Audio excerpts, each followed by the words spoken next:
अरहतो सम्मा सम्बुद्धस्स नमामि बुद्धं गुणसागरन्तं नमामि धम्मं सुगतेन देशितं नमामि संघं मुनिराज सावकं। श्रद्धावन्त उपासक उपासिका तथा धर्मप्रेमी महानुभावहरू, बिहानको 9 बजे सदाझै आज पनि हामी फेसबुक लाइभमा उपस्थित भइसकेका छौं र फेसबुक लाइभमा जोड्नुहुने सम्पूर्ण स्वदेशी तथा विदेशी धर्मप्रेमी महानुभावहरूलाई आज पनि सदाझै म भिक्षु विमलो श्री सिद्धिमंगल बुद्ध विहार सिद्धिपुर सानागाउँ थसी महालक्ष्मी नगरपालिका वडा नम्बर 6 बुद्ध मार्गबाट आजको प्रभातकालीन मैत्रीपूर्ण स्वागत गर्न चाहन्छु। आजको यस हाम्रो धर्मदेशना, धर्म साकच्छा, धर्म कक्षा, धार्मिक समय भन्नुपर्छ। यो 9 बजेदेखि करिब हाम्रो 11 बजेको जुन समय छ, यसलाई हामीले धार्मिकमय बनाउने क्रममा हामीले विभिन्न धर्मका छलफलहरू, धर्मका कुराहरू, धर्म देशनाहरू हामीले निरन्तर यो लकडाउनको समयमा आज हाम्रो त्यसै क्रममा हाम्रो आज चाहिँ 96औं भाग भइसकेको छ र 96औं भाग अन्तर्गत आज हामीले चाहिँ 92 देखि हामीले चाहिँ महासुत्त सोम जातक भनेर हामीले चाहिँ देशना गर्दै आइरहेका छौं हैन। र आज हाम्रो यो महासुत्त सोम जातकको 5औं भागको रूपमा आज प्रस्तुत गरिनेछ। तपाईहरूले सबैले आजको यो 5औं भागलाई पनि विशेष रुचि राखेर सुनिदिनु पर्ने हुन्छ। किन त भन्दाखेरि आजको जुन यो भागमा यो हाम्रो चाहिँ सुत्त सोम, बोधिसत्व सुत्त सोम र यो चाहिँ वाराणसी राजा ब्रह्मदत्त बीच नरभक्षक भइसकेपछिको एउटा संवाद यहाँ चाहिँ उल्लेख गरिएको छ। दुईजनाको बीचमा धेरै कुराको संवाद हुन्छ। यानी कि यसलाई चाहिँ अठकटाचार्यहरूले चाहिँ अब यो बोधिसत्वको एउटा प्रज्ञाको हतियारले युद्ध गरेको नरभक्षकलाई युद्धमा परास्त गर्नको निमित्त उहाँले शस्त्र अस्त्र प्रयोग नगरिकन आफ्नो प्रज्ञाको अस्त्रलाई प्रयोग गरेको भन्ने अर्थमा लिइएको छ। र आज त्यो बोधिसत्व जुन चाहिँ सुत्त सोम बोधिसत्वले नरभक्षकलाई कसरी आफ्नो प्रज्ञाको हतियार प्रयोग गरिएको छ त भन्ने विषयमा चाहिँ एउटा दुईजनाको बीचमा चाहिँ एउटा संवादहरू, धेरै लामा संवादहरू पनि छन्। र ती संवादहरूमा बोधिसत्वले नजानिदो पाराले त्यो नरभक्षकलाई उपदेश दिएको, नरभक्षकलाई ज्ञान दिएको, बुद्धि दिएको, उसलाई चाहिँ उसको जुन मार्ग छ त्यो गलत छ र त्यो मार्ग भनेको चाहिँ अधार्मिक छ, धर्म र सत्यको मार्गमा लाग्नुपर्छ भन्ने एउटा नजानिदो पाराले बोधिसत्वले उसलाई चाहिँ एउटा देशना गरिरहेको जस्तै हो यो अहिलेको यो संवाद चाहिँ। त्यसैले आजको संवाद पुराका पुरा तपाईहरूको लागि एउटा उपदेश जस्तै हुन्छ के, तपाईको देशना जस्तै हुन्छ के तपाईको लागि। त्यसैले आजको जुन चाहिँ यो विषयवस्तुहरूलाई चाहिँ तपाईले सक्नुहुन्छ भने लेख्दा पनि हुन्छ के। आजको त धेरै कुराहरू मैले पनि नोट गरेको छु यसमा चाहिँ। त्यसैले चाहिँ अब बोधिसत्वले नरभक्षक जस्तो त्यस्तो चाहिँ हिंस्रक हैन, डरलाग्दो भयंकर त्यस्तो व्यक्तिलाई पनि अब आफ्नो वचन अनुसार सुत्त सोम बोधिसत्व त तपाईको नरभक्षकको सामुन्ने उभिसकेको छ हिजोको कथासम्ममा हैन। हिजोको कथामा हाम्रो लोकेसन कस्तो छ त भन्दाखेरि एउटा वृक्ष छ, निग्रोध वृक्ष, एकदम भयंकर निग्रोध वृक्ष छ हैन। त्यो वृक्षमा सयौं राजाहरूलाई, क्षेत्रीय राजाहरूलाई हातमा पाल पारेर, यो हट्केलामा पाल पारेर डोरी छिराएर सबै राजाहरूले जिउमा बाँडेर त्यो एउटा रुखमा चाहिँ माला उन्याएर झुन्ड्याइरहेको छ। त्यो हाम्रो अहिलेको दृश्यमा हैन। यतापट्टि तपाईको त्यो राजाहरूलाई बलि दिएपछि हैन, उसको यज्ञ पूरा गरिसकेपछि त्यो नरभक्षकले चाहिँ बलि दिएर एउटा यज्ञ गर्न लागेको हो र यज्ञ गरिसकेपछि अब ऊ नरभक्षक पनि भएको कारणले एउटा ठाउँमा चाहिँ आगो बालेर राखेको छ र एउटा पानीमा चाहिँ एउटा कडाईमा चाहिँ पानी राखेर उता आगो दन बलि आगो बालिरहेको छ भन्नु पर्यो हैन, पानी तताइरहेको भन्नु पर्यो। यता चाहिँ अब नरभक्षक चाहिँ आफ्नो तलवार हैन उनीहरूलाई चाहिँ काटेर उनीहरूलाई बलि दिएर आफ्नो चाहिँ यज्ञ पूरा गर्नुपर्छ उसको। यतापट्टि चाहिँ नरभक्षक चाहिँ तलवारलाई चाहिँ ठाड लगाउँदैछ र उसको ठिक सामुन्ने चाहिँ शुद्ध सोम बोधिसत्व आएर आफ्नो सत्य मार्ग नछोडिकन नरभक्षकलाई आफूलाई बलि दिने हो भने देऊ भनेर चाहिँ अगाडि सामुन्ने उभिन आएको रहेछ। अब नरभक्षकले सोध्दै नसोचेको, उसले कल्पना पनि नगरेको कि एकजना त्यस्तो एउटा राजा जस्तो व्यक्तिले आफू नरभक्षकबाट जसो तसो हैन छुट्टिएर गइसकेपछि एउटा चाहिँ ब्राह्मणलाई दिएको वचन जुन चाहिँ चारवटा काश्यप बुद्धले देशना गरेको चारवटा गाथाहरू सुनेर फेरि त्यही नरभक्षकको सामुन्ने आएर आफूलाई बलि देऊ मार भन्न आउन सक्नुको कारण चाहिँ उसलाई अब अजीब लाग्यो। किन त भन्दाखेरि नरभक्षकले त्यो शुद्ध सोमको मुहारलाई हेरेको थियो। हेर्दाखेरि चाहिँ नरभक्षकले शुद्ध सोम बोधिसत्वको मुखमा कुनै पनि डर छैन, कुनै पनि त्रास छैन, कुनै पनि भय छैन। त्यसैले नरभक्षकले सोधेछ,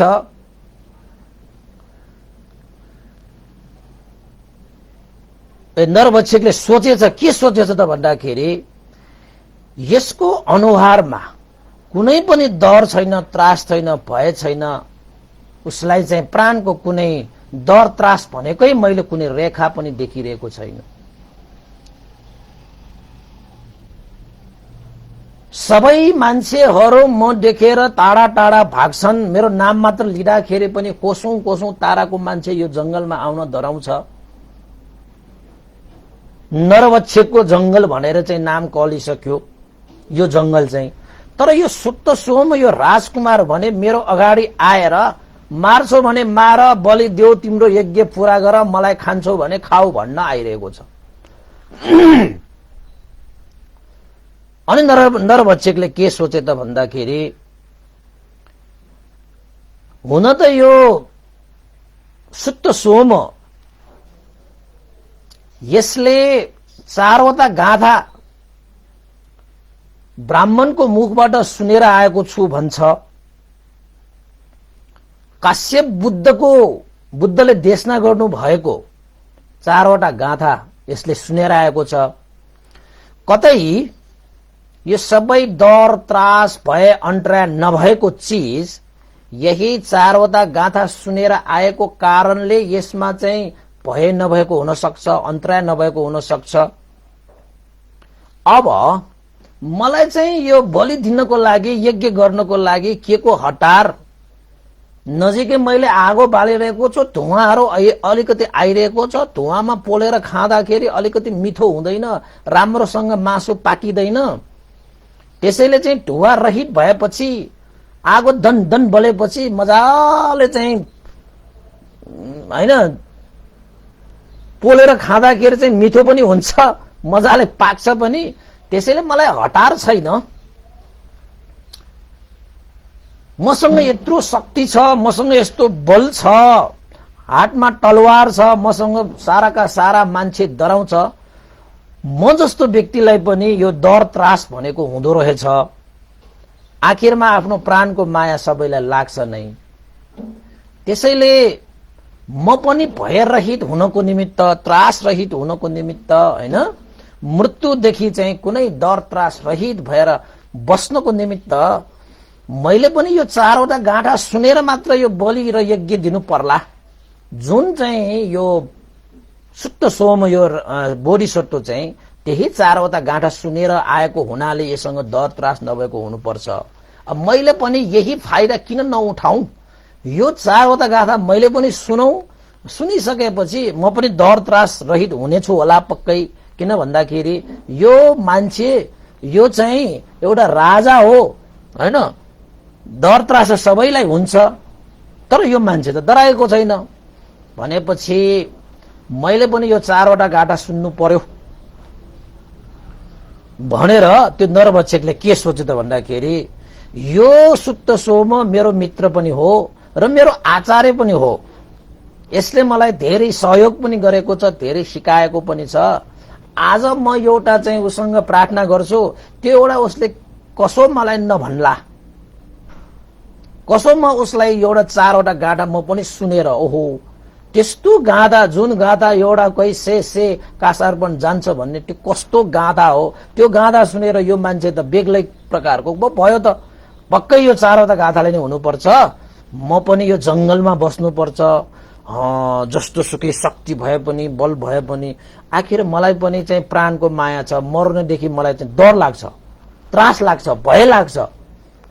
यो जस्तै म पनि भय रहित त्रास रहित भएर किन नबसौं, किन नबाचौं, यससँग मैले चाहिँ अब सोध्नु पर्यो भनेर चाहिँ नरभक्षकले चाहिँ बोधिसत्वलाई के भनेछ त भन्दाखेरि हे राजन सुत्त सोम महाराज, तिम्रो मुहारमा म कुनै पनि त्यस्तो मृत्युको भय देखिरहेको छैन, मृत्युको त्रास देखिरहेको छैन। तिमी निर्भीक भएर आफ्नो प्राणलाई अर्पण गर्न मेरो सामुन्ने आइरहेको छ, यानी कि तिमीले स्वयं नै काललाई चाहिँ निमन्त्रणा गरिरहेको जस्तै यहाँ चाहिँ परिस्थिति छ। तै पनि तिम्रो चाहिँ मुहारमा त्यस्तो कुनै पनि भय त्रास हैन डरको म रेखा नै देख्दिन। पक्कै पनि यो रेखा डरको त्रासको रेखा नभएको कारण पक्कै पनि त्यो 4वटा गाथाको प्रभाव पनि हुन सक्छ।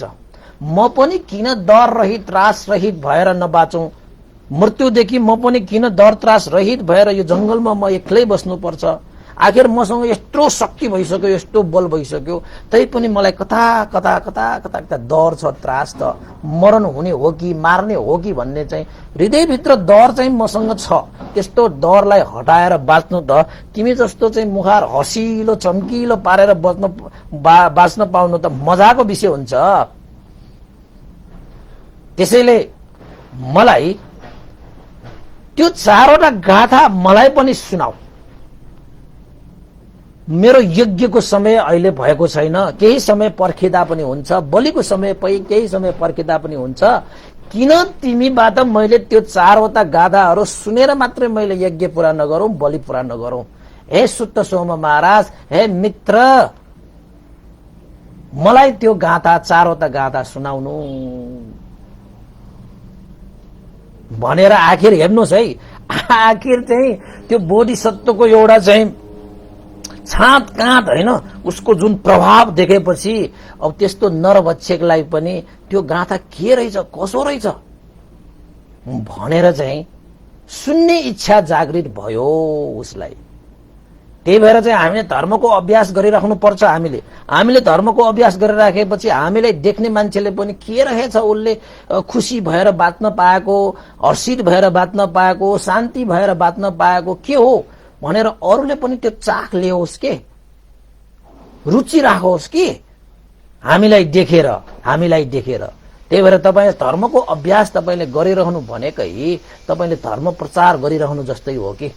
नत्र भने बिहारमा गयो, धर्मको कुराहरू सुन्यो, पहिला धर्मको कुरा सुने पनि त्यस्तै हो, नसुने पनि त्यस्तै हो। पहिला पनि छत्ता थियो, अहिले पनि छत्ता छ, अहिले पनि बदमास थियो, अहिले पनि बदमास छ, पहिला पनि पापी थियो, अहिले पनि पापी छ। धर्म कर्म गरेको के मतलब भयो भन्नुपर्ने अवस्था भयो भने तपाईँ जतिसुकै धर्म कर्म गर्ने ठाउँमा पाइला हाले पनि त्यसको कुनै प्रभाव अरूलाई पर्दैन। तर तपाईले चाहिँ धर्म कर्ममा गरेको अनुसार तपाईले चाहिँ आफ्नो जीवनमा त्यो धर्म कर्मलाई चाहिँ व्यवहारमा उतारेर तपाईले आफ्नो जीवनमा सकारात्मक परिवर्तन देखाउन सकियो भने अरू मान्छेलाई तपाईले धर्मको कुरा सुनाउनै पर्दैन। तपाईलाई हेर्दै अरू मान्छेले पनि सिक्दै उसले पनि जीवनलाई परिवर्तन गराइरहेको हुन्छ। फलाना मान्छे बिहारमा गइसकेपछि पहिला चाहिँ बेमान थियो, अहिले सज्जन छ पहिला चाहिँ कस्तो छोटा मान्छे थियो, अहिले चाहिँ मिजाजको मान्छे भएर आयो। पहिला कस्तो लोभी थियो त्यो मान्छे, तर बिहारमा गयो धर्मको कुराहरू सुन्यो, अहिले चाहिँ त्यो चाहिँ त्यागी भएर आए। पहिला चाहिँ शिलाचरण खत्तम थियो, अहिले शिलाचरणमा बस्छ। पहिले ध्यान भनेको चाहिँ गर्नै मन लाग्ने नलाग्ने व्यक्ति थियो, तर अहिले चाहिँ धर्मको कुराहरू सुनेपछि, बिहारमा गएपछि, भन्देहरूसँग संगत भएपछि अब चाहिँ ऊ ध्यान गर्नेमा पनि अब उसको रुचि धेरै बढेको छ। उसले धेरै अभ्यास गरेको छ। भन्नु पर्ने आचरण तपाईबाट हुनु पर्यो। त्यो आचरणले तपाईले आफूलाई पनि सुरक्षा गरिरहेको हुन्छ र साथसाथै तपाईले अरूलाई पनि त्यो सुरक्षा गरिरहेको हुन्छ के, अरूलाई पनि तपाईले चाहिँ धर्म प्रचार गरिरहेको हुन्छ के। अब हामी मान्छेहरू चाहिँ बिहारमा गएर धर्म कर्म गरेर चाहिँ 50औं वर्ष 80औं वर्ष 100औं वर्ष भइसकेको हुन्छ, तैपनि त्यही नेवार भाषा भन्छ नि, वहे सुका वहे मुलु भने जस्तो के, त्यही ड्याङको मुला भने जस्तो के। त्यही भएर धर्मको स्वभाव भनेको सुख र शान्ति दिने, उसको स्वभाव नै सुख र शान्ति हुन्छ। तपाईले जीवनमा चाहिँ सारा दुःख कष्टहरू चाहिँ बाट छुटकारा भएर तपाईले सुख शान्ति प्राप्त गर्नुपर्छ। धर्मको अभ्यास गरेर, धर्मको तपाईले चाहिँ आचरण गरेर, धर्मको पालना गरेर अनि मात्र तपाईको सामुन्य भएको व्यक्ति मान्छे तपाईदेखि प्रभावित हुन्छ। तपाईसँग उसले आदर्श लिन्छ, केही कुरा सिक्छ के। यहाँनिर बोधिसत्वको आचरणले एउटा नरभक्षकलाई पनि प्रभाव भयो। हेर्नुस् किन प्रभाव भयो त भन्दाखेरि सत्य मार्गमा लागेको छ ऊ, धर्ममा जहिले पनि चाहिँ अधिक भएर बसेको छ ऊ, त्यागी भएर आएको छ ऊ, हैन। एउटा राजा भएर पनि त्यस्तो सुख शैल त्यागेर पनि आफ्नो प्राण त्याग्नको निमित्त आइरहेको छ। त्यो कत्रो एउटा चाहिँ आचरण हो त्यो, त्यसलाई हामीले साधुको अर्थ दिनै पर्छ। त्यो बोधिसत्वलाई नरभक्षक प्रभावित भएको कारण त्यही हो। नरभक्षकको मन तपाईलाई थाहा छ नि, तपाईको सारालाई मारेर काटेर चाहिँ काटिएर मार्ने न हो र, त्यो मारेर काटेको चिजलाई चाहिँ मजाले त्यो चाहिँ नरभक्षक भनेको चाहिँ मान्छेहरूको मासु खाने। त्यस्तो व्यक्ति पनि एक किसिमले प्रभाव भएर पक्कै पनि यसले चाहिँ धेरै कुराहरू जानेको छ। यसले अझ अहिले चाहिँ काश्यप बुद्धले देशना गरेको 4वटा से कासारपन जाने उपदेश सुनेर आएको छु भन्छ। यसैको प्रभाव हुन सक्छ। उसँग डर छैन, त्रास छैन, म मात्र किन डर र त्रास भएर चाहिँ बाँचौं। यद्यपि मसँग शक्ति छ, बल छ, तै पनि डर छ, त्रास छ। त्यही भएर उसले याचना गर्यो, मित्र मलाई सुनाऊ, म त्यो 4वटा गाथा म सुन्न चाहन्छु। मेरो यज्ञ, मेरो बलि कार्य एकछिनमा गरे पनि हुन्छ। आगोमा धुवाँ आइरहेको छ, हैन, धुवाँ आइरहोस्, धुवाँ चाहिँ अब सकिन्छ एकैछिनमा, त्यसपछि आगै आगो मात्र बल्ने हुन्छ। अनि त्यही आगोमा पोलेर खाउँला, बलि दिएर, हैन। त्यसैले हे मित्र मलाई त्यो 4वटा गाथा सुनाऊ भनेर नरभक्षकले बोधिसत्व सुप्त सोमलाई याचना गरे, प्रार्थना गरे। अब चाहिँ बोधिसत्वले चाहिँ विचार गर्यो, यो नरभक्षकले अब चाहिँ धर्मको कुरा सुन्ने इच्छा गरेछ है। 4वटा गाथा के हो भन्ने कुरा चाहिँ उसले सुन्न चाहेको छ। उसलाई पनि डर रहेछ, त्रास रहेछ। यद्यपि ऊ एउटा हिंस्रक हो, नरभक्षक हो, तैपनि त्यस्तो एउटा हिंस्रक, त्यस्तो एउटा शक्तिशाली, हैन, त्यस्तो एउटा बलशाली भएर पनि उसलाई पनि भयरहित भएर बाँच्ने चाहना त रहेछ नि त। उसलाई पनि मृत्यु भएदेखि त डर रहेछ नि त। भनेपछि यो संसारमा कोही पनि त्यस्तो प्राणीहरू हुँदैन जो चाहिँ मृत्यु भएदेखि नडराउने। यो संसारमा कोही पनि हुँदैन रहेछ। यद्यपि त्यो नरभक्षक यति शक्तिशाली भइसक्यो, उसको चाहिँ यक्ष साथीले उसलाई मन्त्र दिएर गइसक्यो। उसँग चाहिँ सबै चिज छ, अङ्ग विद्या छ, तपाईको वायु वेगमा चाहिँ हिँड्न सक्ने त्यस्तो शक्ति छ, एकदम बलवान छ त्यो, हैन। तलवार बाज छ त्यो, शिल्प विद्या छ उसँग, त राजा पनि हो, त्योसँग नीति नियमहरू सबै थाहा छ उसलाई। तैपनि उसको चाहिँ रस तृष्णामा फुलेको कारणले गर्दाखेरि यो त राजालाई नरभक्षक बनाइदियो। त्यही भएर तृष्णामा पर्यो भने तपाईँ राजा जस्तो व्यक्तिलाई पनि के बनाइदिन्छ, नरभक्षक बनाइदिन्छ। तृष्णा भनेको त्यस्तो भयंकर डरलाग्दो विषय हो। त्यसैले बेलैमा तपाईले चाहिँ तृष्णालाई काट्न सक्नुपर्छ, तृष्णालाई क्षय गर्न सक्नुपर्छ है। नत्र भने तपाईलाई पनि मान्छेबाट पशु बनाइदिन्छ, त्यसले मानवबाट दानव बनाइदिन्छ। त्यसले राजालाई नरभक्षक बनाए जस्तो। तपाई मात्र को हो र तपाईलाई बचाउ, तपाईलाई मात्रै त्यसले चाहिँ जोगाउँछ भन्ने के छ र? तृष्णाले तपाईलाई बसमा लियो भने तपाई मान्छे भनेर बसिरहेको छ, तपाईलाई पशु बनाइदिन्छ। त्यसले मानव भएर तपाईलाई बसिरहनु भएको छ, दानव बनाइदिन्छ। अब बनाएन, त्यो राजालाई हेर्नुहोस् त, मान्छे हो नि, त्यो मानव थियो नि पहिला, तर दानव बनाएको बनाएन। मान्छेहरूको मासु खाने भनेपछि मानवलाई दानव बनाएन र? केले बनाएको? तृष्णाले बनाएको। तृष्णाले बनाएको। त्यो तृष्णा भयो भने लोभ उत्पन्न हुन्छ, द्वेष उत्पन्न हुन्छ, मोह उत्पन्न हुन्छ, मान अभिमान उत्पन्न हुन्छ, घमण्ड उत्पन्न हुन्छ। साराका सारा अकुशलहरू, क्रोध, ईर्ष्या, दाह सबै उत्पन्न गर्छ त्यो तृष्णाको कारणले गर्दाखेरि। त्यसैले नरभक्षकले त्यो डर त्रास देखेर उसले पनि सुन्ने इच्छा चाहिँ प्रकट गरेको कारणले अब बोधिसत्वले के विचार गर्यो त भन्दाखेरि, नरभक्षक त तपाईको त्यहाँ चाहिँ तलवारमा तार लगाउँदै छ, उता आगो बलिरहेकै छ, उता राजाहरू भने चाहिँ ओहो हाम्रो सामुन्ने चाहिँ सुत्त सोम चाहिँ राजा आइरहेको छ। यो सुत्त सोम यो जम्बूद्वीपमा सबभन्दा पण्डित राजा हो, प्रज्ञावान राजा हो, बुद्धिवान राजा हो, विवेक राजा हो। अब यसले मात्रै यो नरभक्षकलाई दमन गर्न सक्ने सिवाय यो संसारमा कसैले दमन गर्न सक्दैन। हामी सबै राजाहरूको जीवनको रक्षक भन्ने नै अब यो बोधिसत्व सुत्त सोम बाहेक अब को हुन सक्छ र? त्यसैले उनीहरू साराले चाहिँ प्रार्थना गरिरहेछ के यो सुत्त सोम राजाले यो चाहिँ नरभक्षकलाई अवश्यमेव दमन गरोस् र हाम्रो जीवनलाई रक्षा गरोस्, हाम्रो जीवनलाई रक्षा गरोस् भनेर साराका सारा त्यो राजाहरू त्यो रुखमा झुन्ड्याइरहेको छ, माला उनिरहेको छ हैन। तिनीहरू सबैले कामना गरिरहेको के बोधिसत्व सुत्त सोम राजा तपाईले यो नरभक्षकलाई चाहिँ दमन गरेर हाम्रो जीवनको रक्षा गर्नुहोस्, हाम्रो जीवनको रक्षा गर्नुहोस् भन्दै साराका साराका राजाहरूले चाहिँ हृदयदेखि कामना गरिरहेको थियो।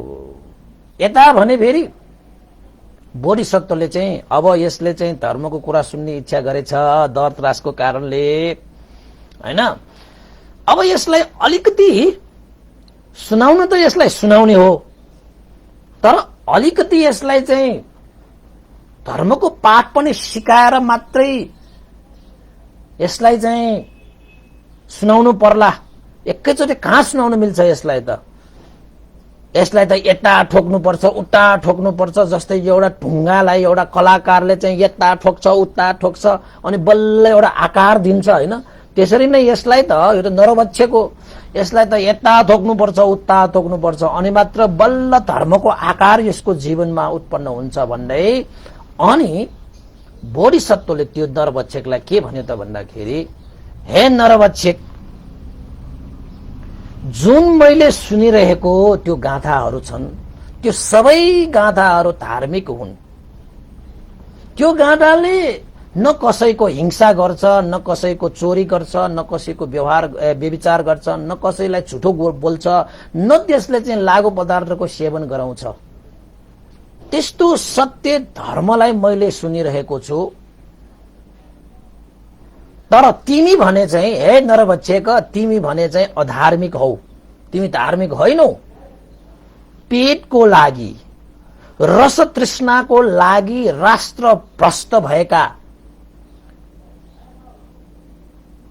तिमी चाहिँ त्यस्तो व्यक्ति हौ भने यो गाथामा धर्मको कुरा मात्रै छन्, धर्म र अधर्म दुवै उस्तै कहाँ हुन्छ र? त्यसैले तिमीलाई यो अधार्मिक भएको कारणले मैले यस्तो धार्मिक गाथाहरू कसरी सुनाऊ? यो धार्मिक गाथाहरूले त कसैलाई मार भन्दैन, कसैलाई काट भन्दैन, कसैलाई दुःख देऊ भन्दैन। तर तिमी भने चाहिँ राष्ट्र नै भ्रष्ट गरेर आएको एउटा पेटको लागि, एउटा रसको लागि तिमी चाहिँ अधार्मिक रूपमा जीवनयापन गरिरहेको मान्छेलाई मैले यस्ता धर्मको कुराहरू कसरी सुनाऊ? मैले हातभरि रगतले भरिएको लिपिएका छौ तिमी। तिम्रो हातभरि रातो चाहिँ रगतले भरिएको छ, लिपिएको छ। एउटा शिकारी जस्तो के काटेर मारेर खाने एउटा चाहिँ अधार्मिक शिकारीसँग सत्य नै हुँदैन। यदि तिमीसँग चाहिँ सत्य नै छैन भने धर्म कहाँबाट हुन्छ तिमीसँग? त्यस्तो व्यक्तिले धर्मको कुरा सुनेर के गर्ने? म तिमीलाई यस्ता चाहिँ सत्य र धर्मको कुरा तिमीलाई म सुनाउन सक्दिन। किन त भन्दाखेरि मैले सुनेको कुराहरू, मैले जानेको कुराहरू त सबै सत्यमा आधारित छन्, धर्ममा आधारित छन्। तर तिमी भने पेटको लागि सत्यलाई त्यागेर, धर्मलाई त्यागेर आचरण गरिरहेको व्यक्तिलाई अब मैले चाहिँ तिमीलाई कसरी दियोस् त धार्मिक कुराहरू सुनाउ? ल भन त हे नरभक्षक, तिमी आफै भन, कसरी सुनाउन सक्छु म? तिमीले कमसे कम तिमी अलिकति सत्यमा अलिकति भए पनि रहेको भए, अलिकति भए पनि तिमीसँग धर्म भएको भए पो मैले चाहिँ यस्ता चाहिँ महान हैन आनिशंसले भरिपूर्ण यस्ता चाहिँ विशाल धार्मिक कुरा, सत्यको कुरा मैले तिमीलाई सुनाउँदाखेरि मजा आउँछ। जब तिमी चाहिँ धार्मिक नै छैन, तिमीसँग एउटा बिउ तिमीसँग छैन, सत्य भनेको तिमीसँग छँदै छैन, राष्ट्र भ्रष्ट गरेर तिमीले चाहिँ रसको बसमा परेर त्यत्रो तिमीले अधार्मिक कामहरू गरेर आइसक्यो, त्यस्तो असत्य कार्यहरू गरेर आइसक्यो भने मैले कसरी तिमीलाई धर्मको कुरा सुनाउन सक्दिनँ? म तिमी अधार्मिक हौ, तिमी अधार्मिक हौ, म धर्मको कुरा तिमीलाई सुनाउन सक्दैन भनेर अलिकति उसलाई चाहिँ अलिकति घोचिएर कुरा गर्यो के। घोचिएर भनेको मतलब अब उसलाई चाहिँ सही ठाउँमा ल्याउनको निम्ति ठोकेको भयो के। एउटा चाहिँ कलाकारले एउटा ढुङ्गालाई ठोक्छन्, यताको टुक्रा निकाल्छ, उताको टुक्रा निकाल्छ हैन, आकार दिनको लागि त काटकुट गर्नु पर्यो नि त। त्यस्तो नरभक्षकलाई तपाईको चाहिँ धार्मिक बनाउनु पर्दाखेरि बोधिसत्वले त्यो ठोकेको हो के त्यो। अनि म अधार्मिकलाई धार्मिक कुरा सुनाउँदैन भनेर चाहिँ बोधिसत्वले त्यसो भनेपछि, तर नरभक्षकलाई चाहिँ रिस चाहिँ उठेन। फेरि किन रिस उठेन त भन्दाखेरि यद्यपि बोधिसत्वले त्यसो अधार्मिक हैन असत्यवादी भनेको सुनेर रिसाएर उसले चाहिँ तलवार उठाएर उसको गर्दन पनि काट्न सक्थ्यो, तर बोधिसत्व सुत्त सोमको बोल्ने प्रभाव यस्तो मजाको थियो कि मजाले सुनिरहँ जस्तो के। बोधिसत्वहरूको त्यो वचन भने त्यस्तो हुन्छ, कडा वचन बोले पनि सुनिरहँ जस्तो के। अब यद्यपि त्यो नरभक्षक फेरि त्यो सुत्त सोमले युवा अवस्थामा तक्षशिलामा शिल्प विद्या सिकिरहेको समयमा चाहिँ फेरि आचार्य भएर उसलाई सिकाइ पनि सकेको कारणले गर्दाखेरि मजाले सिकाउन सक्छ के त्यो सुत्त सोम बोधिसत्वले। बोधिसत्वले त्यस्तो अधार्मिक मान्छेलाई म धर्मको कुरा सुनाउन सक्दैन, तिमी त हातभरि आलै रगतले भरिएको लेपिएको छौ, रसतृष्णामा भुलेर तिमीले आफ्नो पेटको लागि तिमीले राष्ट्रलाई भ्रष्ट पारेर आइसकेका छौ, त्यस्तो मान्छेलाई म कसरी धर्मको कुरा सुनाउँछु भनेर भन्दा पनि नरभक्षकलाई बोधिसत्वको त्यस्तो एउटा चाहिँ कुरा सुनेर पनि नरभक्षकलाई कुनै त्यस्तो क्रोध उत्पन्न भएन, द्वेष उत्पन्न भएन, रिस उत्पन्न भएन। कारण के हो त भन्दाखेरि बोधिसत्वले जे कुरा भन्नुहुन्छ त्यो मैत्री राखेर भन्नुहुन्छ। त्यसैले बोधिसत्वको मैत्रीको प्रभावले गर्दाखेरि त्यो नरभक्षकलाई रिस भने उठेन। त्यहाँ रिस मात्र उठेको भए बोधिसत्वको शिर छिनालिसक्यो उसले चाहिँ जिज्ञासा लाग्यो कि किन म अधार्मिक त, ऊ मात्रै धार्मिक, म चाहिँ अधार्मिक भनेर भनिरहेको छ यो बोधिसत्वले। हुन त यो आचार्य हो, यो पण्डित हो, यो जानेको छ, यसले बुझेको छ, मलाई अधार्मिक भनिरहेको छ हैन। अनि नरभक्षकले बोधिसत्वलाई के भनेछ त भन्दाखेरि, हे सुत्त सोम महाराज, मलाई रिस उठिरहेको छैन र पो तिम्रो आज चाहिँ गर्दन यो चाहिँ जोडिरहेको छ। मैले यो तलवारमा जुन धार लगाइरहेको छु नि, अलिकति मात्रै मलाई रिस उठेको भए तिम्रो शिर छिनालिसकेको हुनेछ। मैले कसैले मेरो अगाडि यसरी चाहिँ गर्जिएर कसैले मलाई बोल्न पनि सक्दैन, आँखाले हेर्न पनि सक्दैन। तर तिमी भने चाहिँ मजाले शेर जस्तो गर्जिएर मलाई अधार्मिक भनिरहेका छौ। तिमी आफूलाई धर्मको कुरा गरिरहेका छौ। मसँग सत्य छैन त्यसैले धर्म पनि छैन भनेर भनिरहेका छौ। जोसँग सत्य हुँदैन उसँग धर्म छैन भनिरहेका हुन्छौ, हैन? ठिकै छ। हे सुत्त सोम महाराज, के म साँच्चै अधार्मिक हो र? के कारणले मलाई तिमीले चाहिँ अधार्मिक भनिरहेका छौ? ल भन, के कारणले म अधार्मिक भए?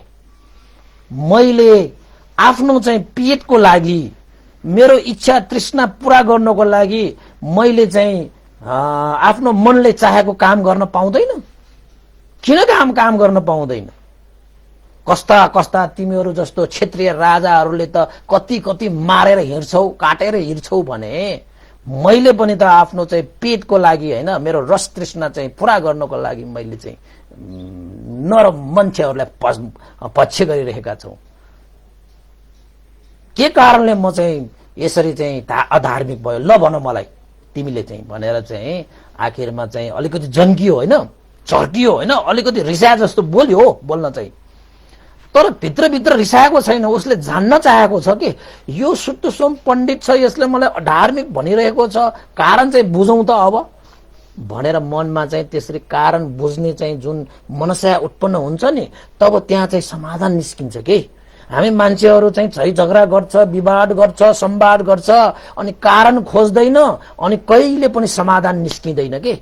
आफ्नै चाहिँ, हैन, कुरालाई सही ठानेर कारण नखोजिकन झै झगडा गरिरहेको हुन्छ। त भगवान बुद्धले चाहिँ दुःख छ भने दुःखको कारण छ, कारणलाई खोज। त्यो कारण पट्टा लगायो भने त्यो कारण उत्पन्न भएकोलाई निवारण गर्न फेरि सकिन्छ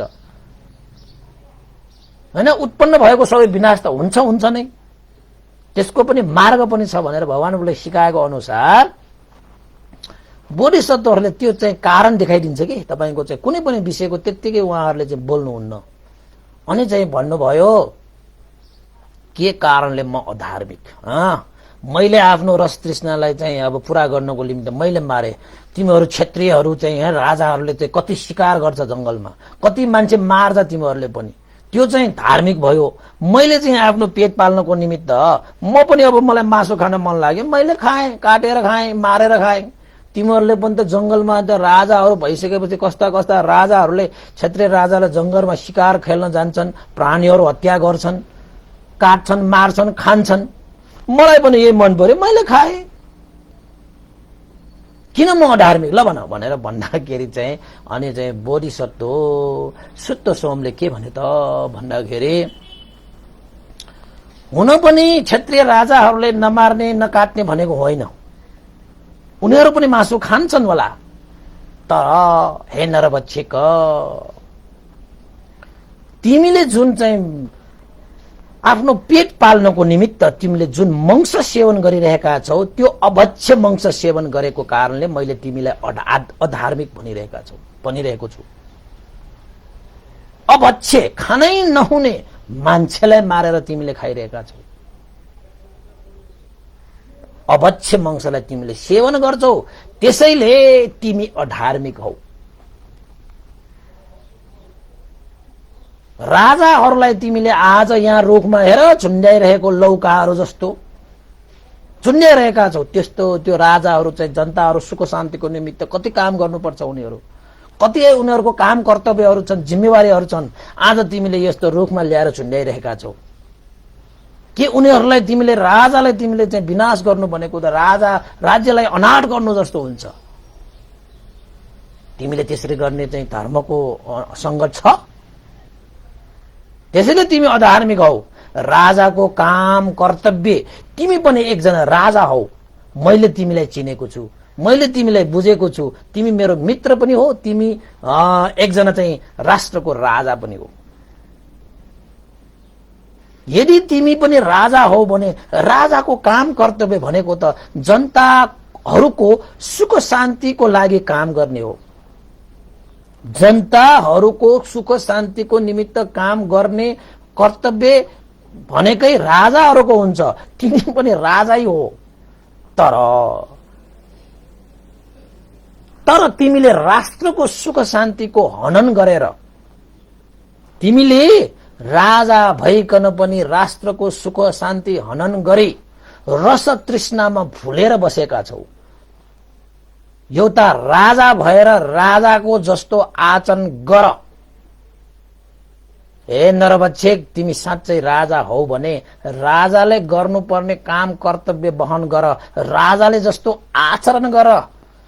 राजाको नीति नियममा बसेर तिमीले जनताहरूको सुख शान्तिको लागि तिमीले काम गर्नुपर्छ। राष्ट्र उन्नतिको निमित्त तिमीले काम कर्तव्य पालना गर्नुपर्छ। कहाँ यो रस तृष्णामा भुलेर तिमी चाहिँ आफ्नो जीवनलाई नरभक्षक बनाइरहेका छौ। त्यसैले मैले तिमीलाई अधार्मिक भने। कसरी तिमी धार्मिक हुन सक्छ? हुनै सक्दैन। त्यस्ता अधार्मिकहरूलाई मैले यो धर्मको कुरा, धार्मिक कुरा म कसरी सुनाऊ ल भन भनेर चाहिँ तपाईको चाहिँ त्यो बोधिसत्वले त्यो नरभक्षकलाई यसरी चाहिँ यो प्रज्ञाको हतियार चलाइदियो कि नरभक्षक चाहिँ तपाईको मौन नै हुनु पर्यो के, अब बोली पनि नहुने के, हैन? अब हुन पनि हो नि। तपाईको चाहिँ एकजना राजा पनि हो, अनि त्यस्तो राजाले चाहिँ अब जनताहरूको सुख शान्तिको का लागि चाहिँ तपाईको चाहिँ काम कर्तव्य पालन गर्नुपर्ने, राष्ट्र उन्नतिको लागि आचरण गर्नुपर्ने, तर आज चाहिँ कसरी चाहिँ जंगलमा गएर चाहिँ नरभक्षक भइरहेका छौ, भइरहेको छ, हैन? बोधिसत्वले भन्नु भनेछ। त्यसैले तिमी चाहिँ अधार्मिक हौ। तिमी राजा भएर पनि राजाको कर्तव्यमा तिमी छैनौ। यद्यपि तिमी क्षत्रिय भएर तिमी क्षत्रियको धर्ममा छैनौ। तिमी मान्छे भएर पनि अभक्ष्य मंस तिमी सेवन गर्छौ। आज तिमी चाहिँ जनता र राष्ट्रको हित सुखको लागि तिमी हिँड्नु पर्ने मान्छे आज आफ्नो पेट पाल्नको निमित्त भनेर रस तृष्णामा भुलेर तिमीले चाहिँ साराका सारा निर्दोष मान्छेलाई यसरी काटिरहेका छौ कि मानौ तिमीले खेतमा चाहिँ यो तरकारीहरू चाहिँ रोपिरहेको जस्तो, सागपातहरू जस्तो काटेर तिमीले चाहिँ आफ्नो रस तृष्णाहरू चाहिँ के भइरहेका छौ, पुरा गरिरहेका छौ। तिम्रो धर्म खोइ, तिमी सत्यमा रहेको खोइ। आफ्नो स्थानमा बसेर सबै मान्छेले आफ्नो कर्तव्य धर्मलाई पालन गर्नुपर्छ। सबै मान्छेहरूले, सबै भनेपछि छोरा होला, बुवा होला, दाजु होला, भाइ होला, सबैले आफ्नो स्थानमा बसेर आफ्नो कर्तव्य धर्म पालन गरे पो धर्म लाग्छ। तर तिमी त राजा भएर पनि त्यस्तो अवसर छ तिमीसँग पालन गर्ने, तैपनि तिमीले कुनै पनि सत्यमा तिमीले पाइला चालेनौ, धर्ममा तिमी पाइला चालेन। त्यसैले मैले तिमीलाई अधार्मिक भने। तिमी राजाको नीति नियममा चलेकै छैन, तिमीले राजाको नीति नियम अनुसार आचरण गरेकै छैन भनेर चाहिँ शुद्ध सोम बोधिसत्वले भनेपछि नरभक्षकले कस्तो जवाफ दियो होला सुन्नुहोस् है। यहाँ त संवादै संवाद छ, राम्रोसँग सुन्नुहोस् है। कर्तव्य पनि पालन गर्नुपर्ने रहेछ, बुझ्नुभयो है? बोधिसत्वले त्यही सिकाएको त्यो नरभक्षकलाई आफ्नो ठाउँमा आफ्नो स्थानमा बसेर हामीले कर्तव्य पालन गर्नुपर्ने रहेछ। जसले राजादेखि प्रजासम्मले पनि। त उसले चाहिँ अब नरभक्षकले के भने त भन्दाखेरि राजाहरूको आचरण गर्ने भए,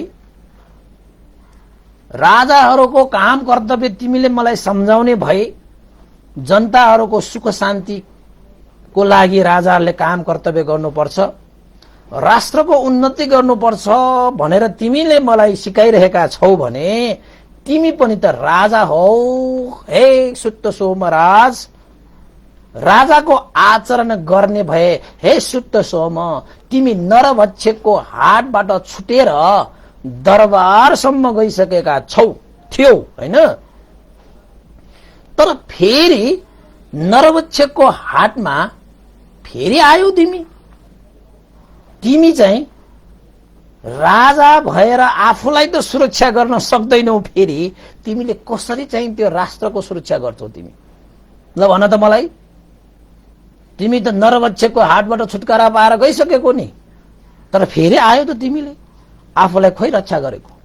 जब तिमीले आफूलाई रक्षा गर्न सक्दैनौ भने राष्ट्रको रक्षाको विषयमा तिमी कुरा गर्छौ। त्यसैले तिमी नीतिशास्त्रमा कुशल छैनौ, तिमी नीतिशास्त्रमा कुशल छैनौ। यो हो तिम्रो नीति। जसले आफूलाई रक्षा गर्न सक्दैन उसले राष्ट्रको रक्षा गर्छ। खोइ तिम्रो नीति। तिमी नीतिशास्त्रमा कुशल छैनौ, फेल खाए तिमी भनेर नरभक्षकले भनेछ। कसलाई भनेछ? बोधिसत्वलाई। बोधिसत्व राम्रोसँग सुन्नुहोस् है। यो चाहिँ मैले चाहिँ तपाईहरुलाई चाहिँ अलिकति कस्तो भन्दाखेरि यो चाहिँ सानो सकाउनु मिल्ने हो, तैपनि मैले उनीहरूको बीचको संवादलाई मैले प्रस्तुत गरिरहेको छु। त्यो संवादमा धेरै ज्ञान छ के भनेछ त भन्दाखेरि, तिमी नीतिशास्त्रमा कुशल छैनौ। मैले तिमीलाई पण्डित ठानेको थिएँ, बुद्धिमानी ठानेको थिएँ, तर तिमीले आफ्नो जीवनको रक्षा गर्यो न त। त्यस्ता मान्छेले राष्ट्रको रक्षा गर्ने भनेर चाहिँ ठुलठुला कुरा गर्ने, मलाई नीति सिकाउने, मलाई नीतिशास्त्रको कुरा गर्ने, तिमी नीतिशास्त्रमा तिमी नै कुशल छैनौ, तिमी नै फेल भयो भनेर भनेपछि बोधिसत्वले कसरी जवाब दियो हेर्नुस् त है। मित्र हे नरभक्षक, हे वाराणसी राजा ब्रह्मदत्त,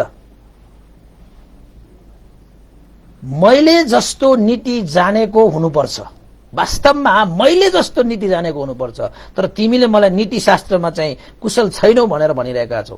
मैले जस्तो मात्र तिमीले त्यो नीतिशास्त्र जानेको भए नि तिम्रो धेरै उपकार हुने थियो। मलाई नीतिशास्त्र राम्रोसँग थाहा छ। नीतिशास्त्र के हो भन्ने कुरा मलाई राम्रोसँग थाहा छ। हे नरभक्षक, तिमीलाई पनि थाहा छ कि म तक्षशिलामा चाहिँ शिल्प विद्या सिक्दाखेरि आचार्य जस्तै मैले शिल्प विद्या सिकेर तिमीहरूलाई पनि मैले सिकाएको थिएँ, हो कि होइन? मलाई नीतिशास्त्र राम्रोसँग थाहा छ। तर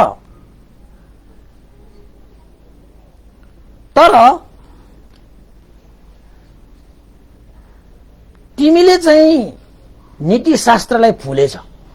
वास्तवमा तिमीले चाहिँ नीतिशास्त्रलाई मजाले भुलेछ। तिमीले चाहिँ राजा भएर पनि तिमीले नीतिशास्त्र आफूले जानेको मैले चाहिँ नजानेको जस्तो तिमीले कुरा गर्दैछौ।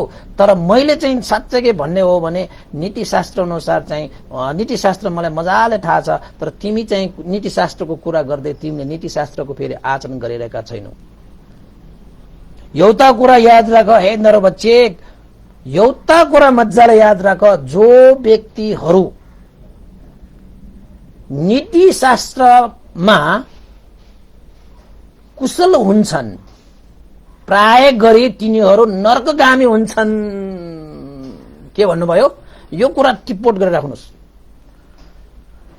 प्राय व्यक्तिहरू नीतिशास्त्रमा जो व्यक्तिहरू हैन, जो व्यक्तिहरू नीतिशास्त्रमा कुशल हुन्छन् रे, प्राय त्यस्ता व्यक्तिहरू चाहिँ नरकगामी हुन्छन् रे। ल हेर्नुहोस् है। अब त्यही भएर तपाईहरु पनि नीतिको कुरा मात्रै धेरै नगर्नुहोस्, नरकगामी हुनु पर्ला। अब यहाँ प्राय भनेको छ हैन, प्राय भनेको सबै चाहिँ होइन। प्राय बोधिसत्वले यस्तो भन्नुभएको छ, तपाईले याद गर्नुहोस्। त्यही भएर यो नीति भनेर कराउने मान्छेहरूले कसैलाई चिन्दैन, उसले नीति मात्र चिन्छ। उसले आफ्नो परिवार पनि चिन्दैन, राष्ट्र पनि चिन्दैन, कसलाई चिन्दैन। त्यसको स्वार्थमा लागेर त्यस्ता नीतिशास्त्रमा चाहिँ कुशल हुने व्यक्तिहरू प्राय गरेर चाहिँ नर्कगामी हुन्छन् के। त्यसैले हे नरभक्षक, मैले नीतिलाई त्यागेर सत्यको रक्षाको निमित्त म फर्केको हुँ। मैले नीतिशास्त्र अनुसार म फर्किने थिएन, तर मैले त्यो नीतिशास्त्रमा मात्रै आफ्नो पाइला चालिन, मैले सत्यको मार्गमा सत्य शास्त्रमा मैले चाहिँ आफ्नो पाइला चाले। त्यसैले त तिम्रो सामुन्ने म अगाडि छु। सत्यको पालनाको लागि म यहाँ आएको छु। नीतिशास्त्र अनुसार मलाई थाहा छ म यहाँ आउनु हुन्थेन। नीतिशास्त्र अनुसार जसले चाहिँ राजा भएर आफ्नो ज्यान बचाइसकेपछि फेरि चाहिँ अब ज्यान थाप्नको निमित्त नीतिशास्त्र अनुसार यसरी त आउनु मिल्दैन, मलाई थाहा छ। तर मलाई नीतिशास्त्रको कुनै नीतिशास्त्रकै मार्गमा मात्रै म पाइला चाल्ने व्यक्ति होइन, म सत्यको मार्गमा पाइला चाल्ने व्यक्ति।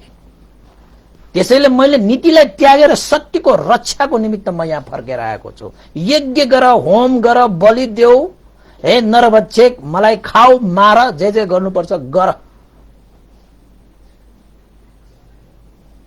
जे जे गर्नुपर्छ गर। म चाहिँ यहाँ सत्यको निमित्त सत्यको पाइला चालेर सत्यलाई रक्षा गर्नको निमित्त तिम्रो सामुन्ने आएको छु। मलाई कुनै अरू नीति शास्त्र मलाई चाहिँदैन। र नीतिशास्त्र के हो भन्ने कुरा मलाई पनि थाहा छ।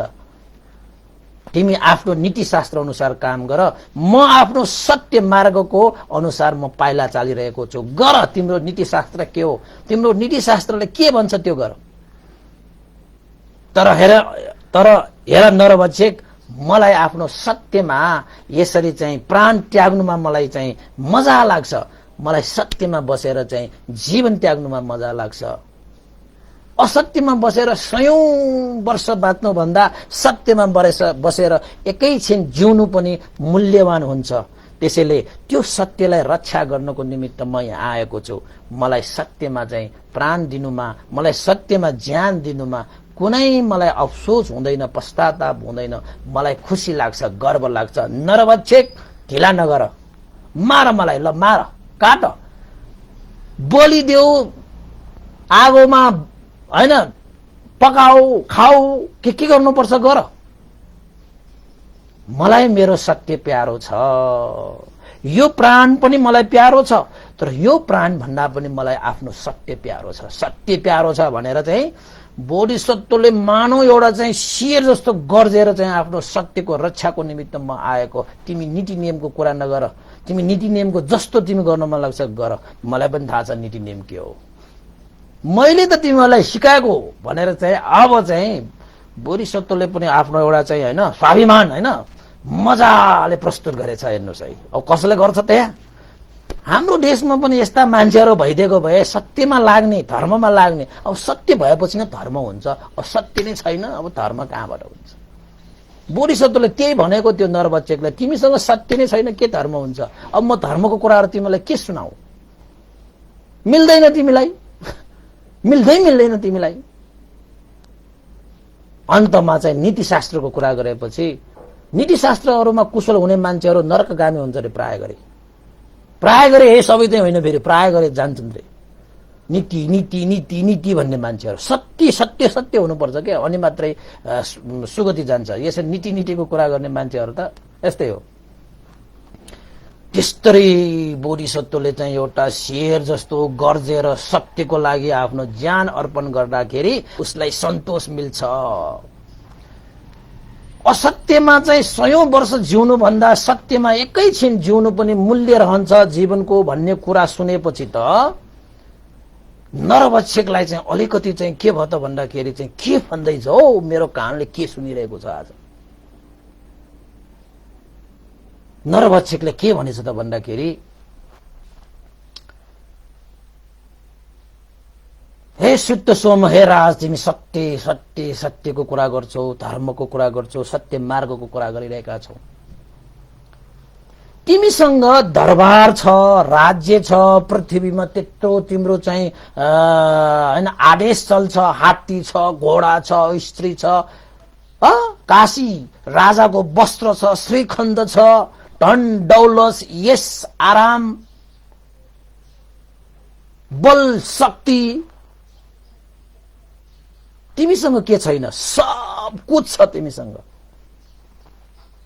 तर सत्यको कुरा गर्छौ फेरि तिमी। सत्यमा बसेर अब तिमीले के चीज पाउनु छ र तिमीले त्यो सत्यमा बसेर के फाइदा देख्यौ र तिमी त्यो सत्य सत्य भन्दै बस्छौ? ल भन त, तिमीले पाउनु पर्ने अब के छ र? तिमीसँग त सारा चिज तिमीसँग छ भने अब यो सत्य सत्यमा बसेर तिमीले चाहिँ के फाइदा देख्यौ र, के पाउने इच्छा गर्यौ र, के तिमीलाई चाहिँ अब केही होस् भनेर आशिका छ र? तिमीले पाउनु पर्ने त केही देख्दिन म, तिमीसँग नभएको के चिज छ र? तैपनि तिमी सत्यमा बसिरहेका छौ, सबै चिज त्यागेर फेरि सत्य सत्य भनेर तिमी बसिरहेका छौ। अहिले मैले यो तलवार तिम्रो गर्दन काटिदियो भने तिम्रो दरबार पनि गयो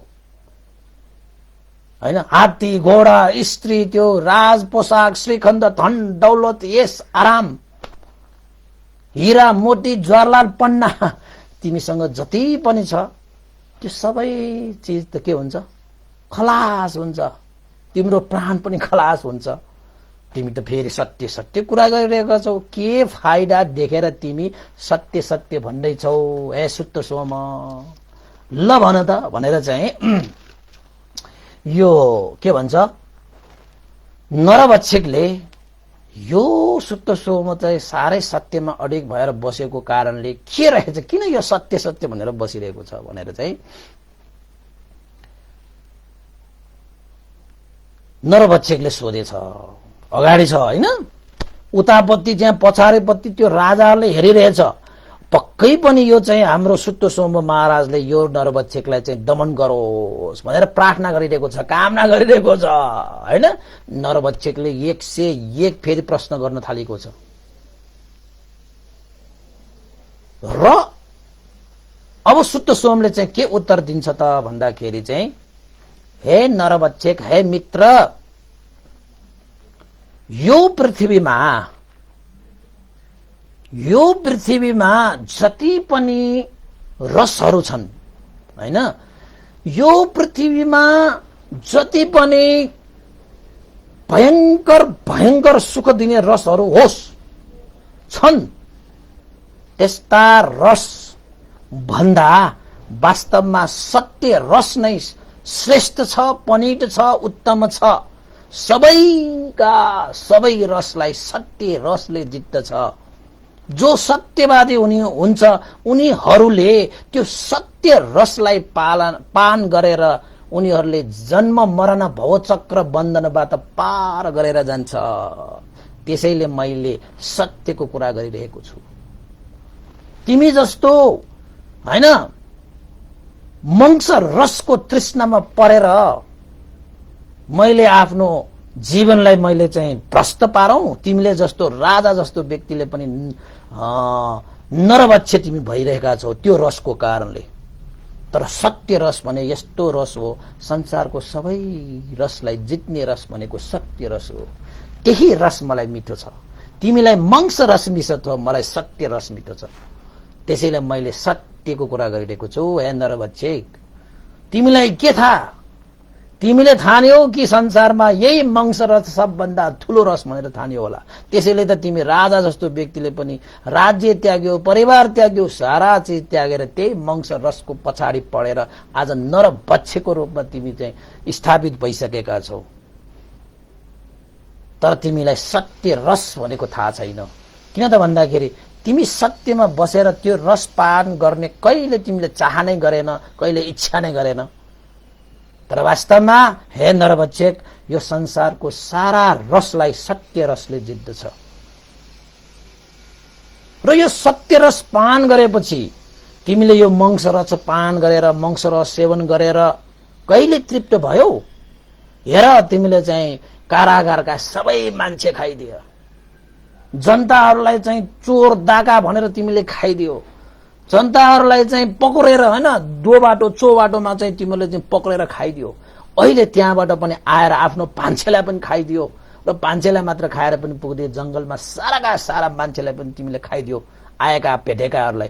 आज तिमीले बलि दिने यज्ञ गर्ने भएर हेर यो जम्बुद्वीपको सारा राजाहरूलाई पनि यसरी चाहिँ यो के निग्रोध वृक्षमा हेर यसरी चाहिँ केही निर्दोष त्यो राजाहरूलाई तिमीले चाहिँ आफ्नो बल शक्ति प्रयोग गरेर चाहिँ एउटा माला उनेर जस्तो उनिरहेको छ। यिनीहरूलाई मारेर खाए पनि तिम्रो त्यो मंस रस पुरा हुने छैन। तर सत्य रस जसले पान गर्यो उसले त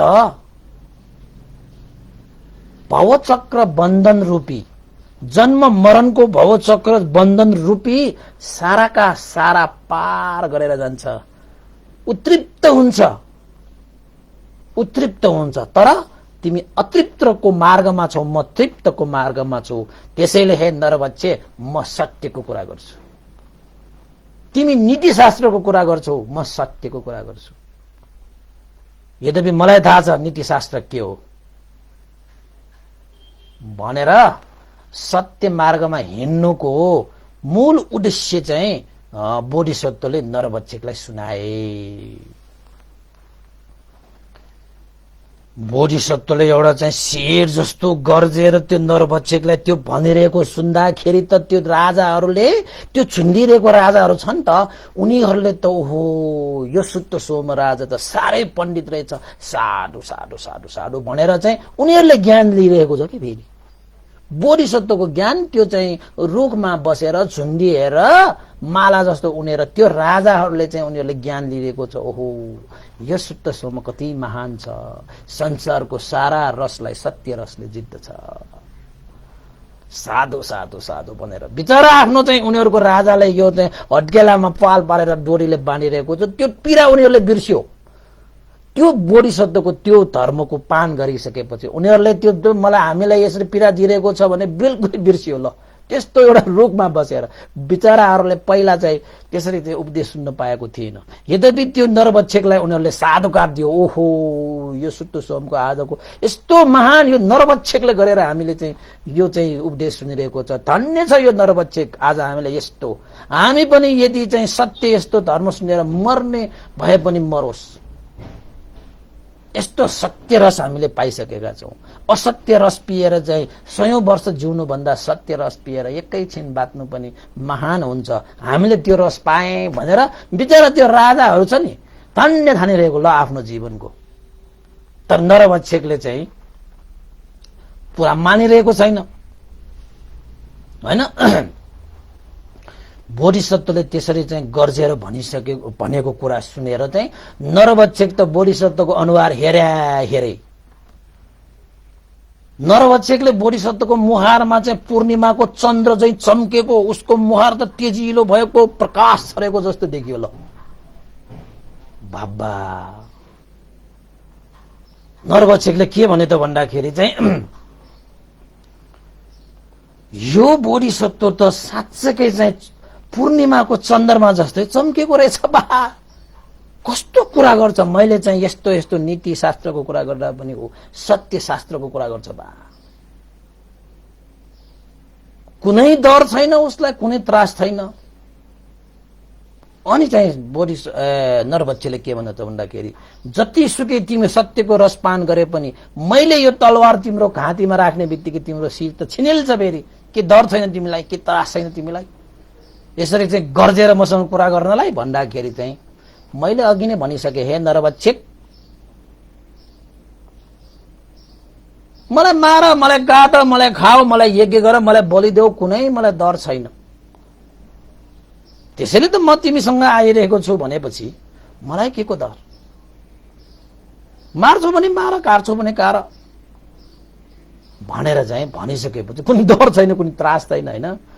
अनि त ओहो बार बार मैले उसलाई चाहिँ डर छैन त्रास छैन भन्दाखेरि जति पल त मैले डर छैन त्रास छैन भनेर सोधिरहेको छु, उसले त्यो यो शुद्ध सोम बोधिसत्वले त्यति नै पटक उसले चाहिँ डर छैन त्रास छैन मार कादा भनिरहेको छ। काश्यप बुद्धको 4 वटा गाथाको कारणले गर्दाखेरि नै यो भय रहित त्रास रहित भएको हुनुपर्छ ल पक्कै। अब यस्तो गाथा मन नसुनिकन म बस्छु भनेर चाहिँ त्यो गाथा सुन्नेमा चाहिँ ऊ झन्झन उसलाई तृष्णा जाग्यो क्या। अब त्यो त सुन्नै पर्छ, अब चाहिँ सुन्नै पर्छ भनेर चाहिँ के भन्छ त भन्दाखेरि, हे सुत्त सोम महाराज साँच्चै तिमी आश्चर्य रहेछौ मान्छे त, साँच्चै बाबा बाबा। जो मान्छे नरबच्छेकको हातबाट फुट्किएर दरबार गइसकेर पनि तिमी फेरि आफ्नो जान डाउमा राखेर मेरो सामुन्ने नरबच्छेकको सामुन्ने आइरहेका छौ, वास्तवमै तिमी चाहिँ मृत्यु भय नभएका व्यक्ति हौ, मृत्यु त्रास नभएका व्यक्ति हौ। तिमी साँच्चैकै सत्यवादी हौ, तिमी आसक्त रहित व्यक्ति हौ, माने मैले तिमीलाई, साँच्चै माने। यस्ता व्यक्ति मैले चाहिँ न म राजा भइरहेको बेलामा मैले देखेको छु, चिनेको छु, न नरभक्षक भएको बेलामा नै मैले यस्ता मान्छेहरू भेटेको छु। आज मैले साँच्चैकै एउटा मृत्यु भयरहित व्यक्ति, सत्यवादी व्यक्ति, आसक्त रहित व्यक्ति मैले देखेँ। तिमीलाई त्यस्तो ठुलो राज्यको पनि केही आसक्ति छैन रहेछ। सुन चाँदी हिरा मोती हात्ती घोडा यस आराम सुख शैल यस कृति के पनि तिमीलाई आसक्त छैन बा। त्यस्तो आसक्ति भइदिएको भए तिमी चाहिँ मसँग आउँदै नै थिएन। साँच्चै तिमीले बोलेर गए जस्तै आज तिम्रो सत्यवादी देखायौ। आज तिमीले त्यस्ता सारा चिज त्यागेर आयौ। तिमी चाहिँ आसक्त पनि रहित भयौ र भनिरहेका छौ मलाई मार काट बलि देऊ खाओ पिऊ। साँच्चै तिमी जस्तो मान्छे चाहिँ मैले चाहिँ यस्तो देखिरहेका छैन। साँच्चै तिमी चाहिँ भय त्रास रहित व्यक्ति रहेछौ भनेर चाहिँ नरभक्षकले बोधिसत्वलाई भनेपछि बोधिसत्वले अब नरभक्षकलाई के भनिरहेको छ त अब तपाईँ सुन्नुहोस् है। एउटा चिज चाहिँ तपाईँले चाहिँ टिप्पोट गरेर राख्दा पनि हुन्छ। बोधिसत्वले ज्ञान दिएको भयो नि त यो। बोधिसत्वले अब चाहिँ नरभक्षकलाई के भन्छ त मैले भन्दाखेरि, हे नरभक्षक म किन भयरहित भए म बताउँछु तिमीलाई, ल सुन। किन त भन्दाखेरि बोधिसत्वलाई त्यसलाई त सुनाउनु पर्थ्यो नि त। जति जति उसले सुन्न चाहेको छ त्यति त्यति धर्मको कुराहरू सुनाएर उसलाई एउटा आकार दिएको के को आकार, धर्मको आकार दिन खोजेको के बोधिसत्वले। किन त भन्दाखेरि उसँग चाहिँ अब यो चाहिँ शस्त्र अस्त्र प्रयोग गरेर त उसँग जित्न सकिँदैन। एकदम त्यो त भयङ्कर भइसक्यो, शक्तिशाली भइसक्यो वो चाहिँ अब होइन। त्यसैले चाहिँ अब प्रज्ञाको हतियार चलाएको भयो नि त त्यो। बोधिसत्वले के भनेछ त भन्दाखेरि, हे नरभक्षक सुन, मैले अनेक थरीका कुशल कर्म गरेको छु। अनेक थरीको कुशल कर्महरू गरेको छु मैले। काय कुशल कर्म, वची कुशल कर्म, मनोकुशल कर्म। शरीरले गर्नुपर्ने कुशल कर्म पनि गरेको छु, वचनले गर्नुपर्ने कुशल कर्म पनि गरेको छु, मनले गर्नुपर्ने कुशल कर्म पनि मैले गरेको छु। दान शील भावनादि पुण्यको बलले मैले दुर्गतिको ढोका ठुनेर सुगतिको ढोका खोलिसकेको छु। धर्मको मार्गमा हिँडेकालाई के को डर के को भय, धर्मको मार्गमा हिँडेकालाई के को मृत्यु भय हुन्छ। हे नरभक्षक मैले गर्नुपर्ने काम त गरिसकेको छु नि, मलाई अब के को मरण भय हुन्छ। जसले गर्नुपर्ने काम सकेको छैन, जसले गर्नुपर्ने काम चाहिँ बिराएको छ त्यस्तालाई पो मरणदेखि डर हुन्छ त। मैले त मान्छे भएर जन्मिसकेपछि गर्नुपर्ने काम त गरिसकेको छु त। मैले त सुगतिको ढोका खोलिसकेको छु त। मैले दुर्गतिको ढोका त मैले बन्द गरिसकेको छु त। मलाई किन मृत्युको भय लाग्छ है भनेर चाहिँ बोधिसत्वले पहिलो एउटा चाहिँ गाथा सुनायो होइन।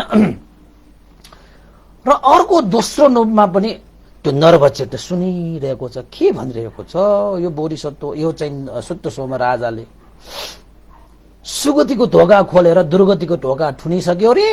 शारीरिक वाचिक मानसिक कुशल कर्महरू सबै गरिसक्यो रे। दानशील भावनादि कुशल कर्म पनि गरिसक्यो रे। अब मृत्युको भय कसरी हुन्छ मलाई भन्दो रहेछ बा भनेपछि मृत्युको भय नहुने रहेछ यो दानशील भावनादि कुशल कर्म गर्नेलाई होइन। शारीरिक वाचिक र मानसिक कुशल कर्म गर्नेहरूलाई यसरी चाहिँ मृत्युको भय नहुने रहेछ।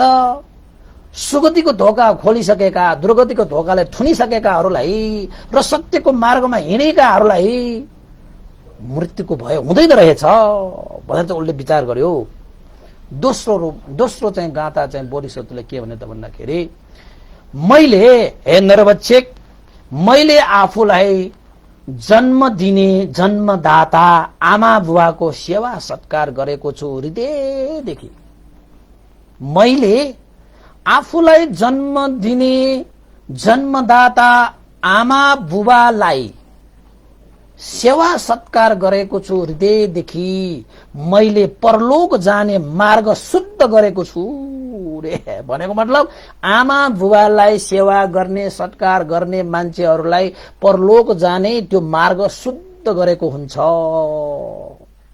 धर्मको मार्गमा हिँडेको मान्छे मलाई भय कहाँबाट आउँछ, त्रास कहाँबाट आउँछ हे नरभक्षक भनेर बोधिसत्वले नरभक्षकलाई भनेछ।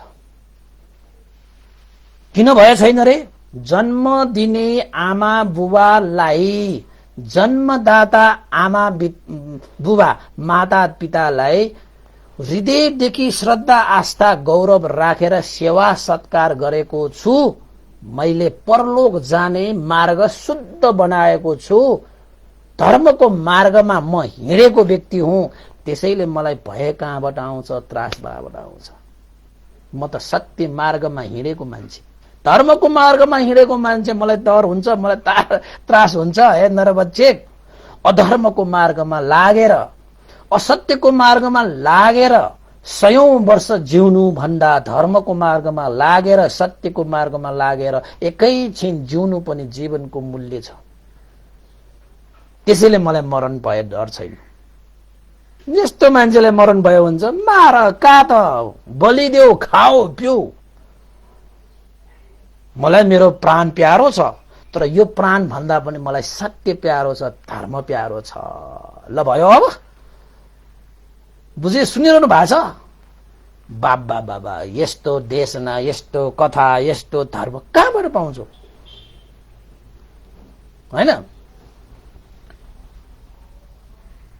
त्यो नरभक्षक त वाका भयो। के भनिरहेको छ यो मान्छे? त डर छैन, त्रास छैन, मार, काट, सत्यको मार्गमा हिँडेको छु। नाना थरीको कुरा गरिरहेको छ यो मान्छे त। बाबा ऊ त सुनिरहेको छ। अब चाहिँ उसको चाहिँ दिमागमा चाहिँ रन्ठनियो के, त्यो नरभक्षकको दिमाग त रन्ठनियो के। त्यो सत्यको कुराहरू छिरेपछि त, सत्यको कुराहरू छिरेपछि अब बोधिसत्वले थाहा भयो के यही बेलामा हो यसलाई चाहिँ भन्ने, यसलाई चाहिँ सुनाउने। यसले चाहिँ कान थापेर सुनिरहेको छ अहिले चाहिँ, हैन? पहिला त अब सुन्दैन त्यसले, अहिले त सुनिरहेको छ। यसलाई त मैले सुनाउनै पर्छ भनेर चाहिँ बोधिसत्वले फेरि थपेछ। के भनेर थपिरहेछ त भन्दाखेरि चाहिँ, हे नरभक्षक सुन, मैले आफन्त, इष्टमित्र र राज्य प्रति जति पनि गर्नुपर्ने काम कर्तव्यहरू सम्पूर्ण रूपमा, निस्वार्थ रूपमा पूरा गरेको छु रे। फेरि मैले दोहोऱ्याए, मैले आफन्त, इष्टमित्र, यो राष्ट्रप्रति जति पनि गर्नुपर्ने काम कर्तव्यहरू निस्वार्थ रूपमा पूरा गरेको छु। धर्म अनुसार ऐश्वर्य प्राप्त गरेको छु। म अनुपात रहित भई परलोकगामी हुनेछु। म अनुपात रहित भई परलोकगामी हुनेछु। सत्यको मार्गमा हिँडेको मान्छेलाई के को डर, के को त्रास? मरण भए हुँ छैन मलाई। मार, काट, खाओ, बलिदेऊ, यज्ञ पुरा गर। मलाई कुनै डर छैन। 100औं वर्ष असत्य र अधर्मी भएर बाँच्नु भन्दा एकैछिन सत्यवादी भएर धर्ममा लागेर जिउनु नै जीवनको अर्थ हुन्छ, मूल्य हुन्छ। हे नरभक्षक, मलाई के को डर, मलाई के को भय? मैले आफन्त, इष्ट मित्र, राज्यप्रति गर्नुपर्ने काम कर्तव्य सबै निस्वार्थ रूपले पूरा गरेको छु। धर्मको अनुसार ऐश्वर्य प्राप्त गरेको छु। म अनुपात रहित भई परलोकगामी हुनेछु। मलाई के को डर, मलाई के को भय भनेर फेरि थपेछ, हैन? बोधिसत्वले फेरि थपेछ। त्यो नरभक्षक त सोचिरहेको छ। उतापट्टि त्यो चाहिँ त्यो निग्रोध वृक्षमा बसिरहेका त्यो राजाहरूले हात जोडेर, हैन, उनीहरूले चाहिँ जति त्यो घाउ भइरहेको छ, पीडा भइरहेको छ, उनीहरूलाई झुन्ड्याइरहेको छ, हैन? त्यो पीडा उनीहरूलाई बिर्सिएर बोधिसत्वको कुरा देशना सुनेर चाहिँ साधुकार दिइरहेको। ल, त्यस्तो अवस्था हुन्छ कहीँ? ल हेर्नुहोस् त, आश्चर्यको कुरा होइन? अनि फेरि त्यहाँ नरभक्षकले सुन्दै गइरहेको बेलामा अनि फेरि चाहिँ बोधिसत्वले फेरि थप्छ, हे नरभक्षक, फेरि सुन, मैले श्रमण ब्राह्मण सन्त भिक्षुहरूलाई दान सत्कार गरेर सम्मान गरेको छु। श्रमण ब्राह्मण सन्त भिक्षुहरूको मार्गमा हिँडेको छु। म अनुपात रहित भई परलोकगामी हुनेछु, दुर्गतिको ढोका ठुनेर सुगतिको मार्ग तय गरेको छु। मलाई मृत्यु भए छैन, मलाई प्राणको कुनै त्रास छैन। हे नरभक्षक, मलाई सत्यमा रहेर मरण ग्रहण गर्नुमै सन्तोष मिल्छ, खुसी मिल्छ। आओ मार, मलाई बलिदेऊ, आफ्नो कार्य सिद्ध गर।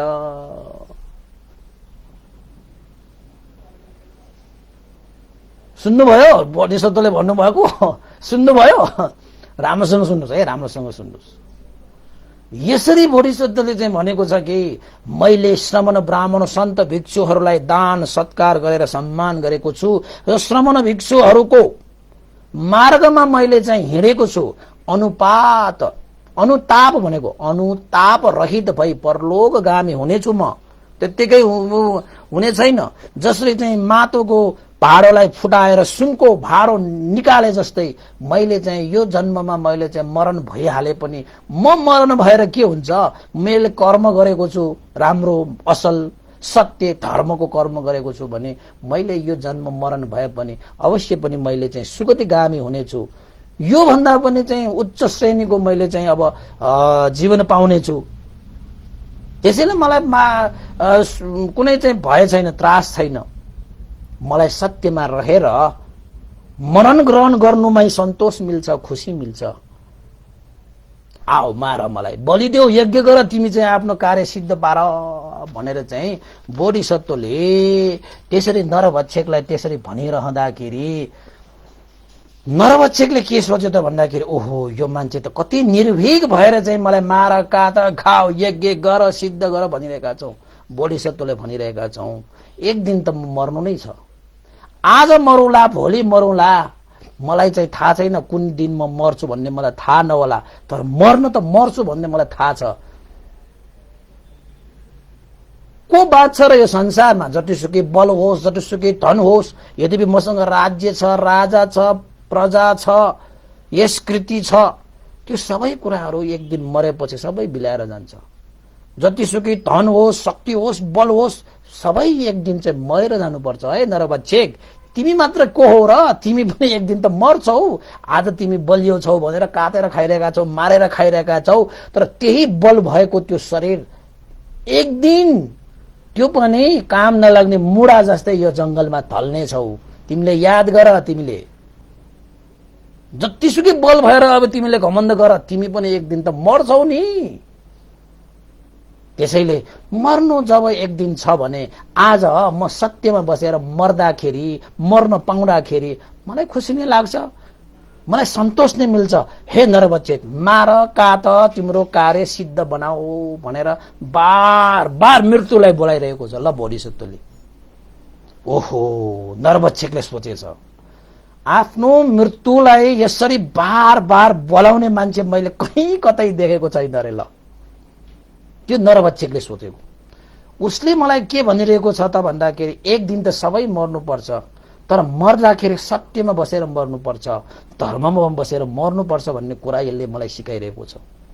मैले अहिले चाहिँ यो आफूसँग शक्ति छ, मसँग बल छ, वायु वेगले जान सक्ने शक्ति छ, वेग छ, तर एक दिन त साँच्चै हो रहेछ, एक दिन त साँच्चै म पनि ढल्छु होला। यसरी रुख, यो जंगलको रुखको चाहिँ यो काम नलाग्ने मुडा जस्तै म पनि एक दिन त ढल्ने छु होला। यो शुद्ध सोम, यो पण्डित रहेछ, यसले सत्य कुरा भनिरहेको छ, सत्य कुरा भनिरहेको छ भनेर चाहिँ अब त्यो नरभक्षकको मनमा चाहिँ अलिकति मर्नु त पर्छ, मैले पनि हैन, उसले पनि मर्नु पर्छ। उसले मलाई अधार्मिक भनिरहेको छ। एक दिन म मर्यो भने त अधार्मिक पापी भएर म मर्छु। ऊ आज मेरो तलवारले मरे पनि ऊ त धर्ममै बसेर मर्छ नि त। यो सुप्त सोमले जसरी मलाई तक्षशिलामा उसले सिकाएको छ, यो भन्दा महान कुराहरू मलाई उसले सिकाइरहेको छ। यसले त धेरै कुरा जानेको रहेछ, धेरै कुरा सिकेको रहेको छ। अझ काश्यप बुद्धको 4 वटा गाथा पनि यसले सुनेर आएको छु भनेपछि योसँग त धेरै ज्ञान पो रहेछ। यस्ता ज्ञानी मान्छेहरूलाई मैले मारे भने काटे भने यस्तो सत्यवादी यस्तो प्रज्ञावानलाई मैले काटे भने मारे भने के मैले सही गरेको हुन्छु? यस्ताको मासु मैले खाएर के मैले पचाउन सक्छु? सायद मेरो यो टाउको 7 टुक्रा भएर टुक्रा टुक्रा हुन्छ होला यस्तालाई काटेर खायो भने, यस्तालाई चाहिँ मैले चाहिँ अब मार्यो भने। यो त साह्रै ज्ञानी पो रहेछ, यो त साह्रै चाहिँ पण्डित रहेछ, योसँग मैले चाहिँ अब थप कुराहरू सुन्नु पर्यो भन्ने विचार आयो।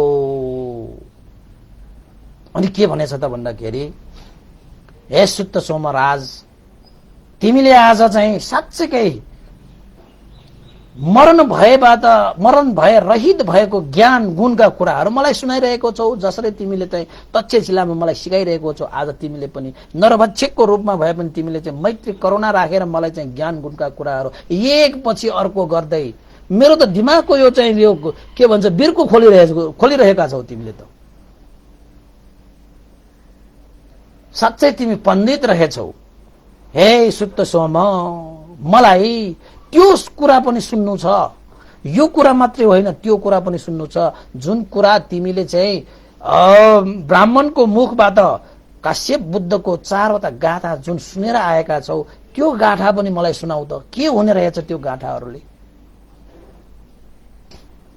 त्यो गाथा पनि म सुन्न चाहन्छु भनेर चाहिँ त्यो नरभक्षकले अन्तमा त्यो चाहिँ बोधिसत्वलाई त्यो 4वटा गाँठा सुन्ने पनि इच्छा प्रकट गर्यो। तिमीले त बडा मजाको कुरा गरिरहेका छौ, आज त मलाई मजा लागिरहेको छ बाबा। त्यो 4वटा गाँठा तिमीले सुनेर आएका छौ नि, त्यो पनि मलाई सुनाउ न त। के छ र त्यत्रो त्यत्रो तिमीले सुनाउँछौ, त्यो पनि सुनाउ भनेर भनेपछि बोधिसत्वले के विचार गर्यो भन्दाखेरि, अब चाहिँ यसले साँच्चै हृदयदेखि धर्मको कुरा सुन्ने चाहिँ इच्छा गरेछ, चाह गरेछ। अब त यसलाई यो चाहिँ 4वटा गाथा होइन सुनाए पनि भयो भन्ने सोचेर नरभक्षकलाई सुत्त सोम बोधिसत्वले के भन्यो त भन्दाखेरि, हे नरभक्षक, तिमी साँच्चै हृदयदेखि त्यो 4वटा गाथा सुन्न चाहन्छौ भने जुन गाथा एउटा गाथाको शेषे कासारपन जान्छ, जसलाई मैले हजार कासारपन दिएर पठाएको थियो, त्यस्तो गाथा तिमी चाहिँ साँच्चै सुन्ने इच्छा गर्छौ भने म तिमीलाई सुनाउँछु। म तिमीलाई त्यो गाथा पनि सुनाउँछु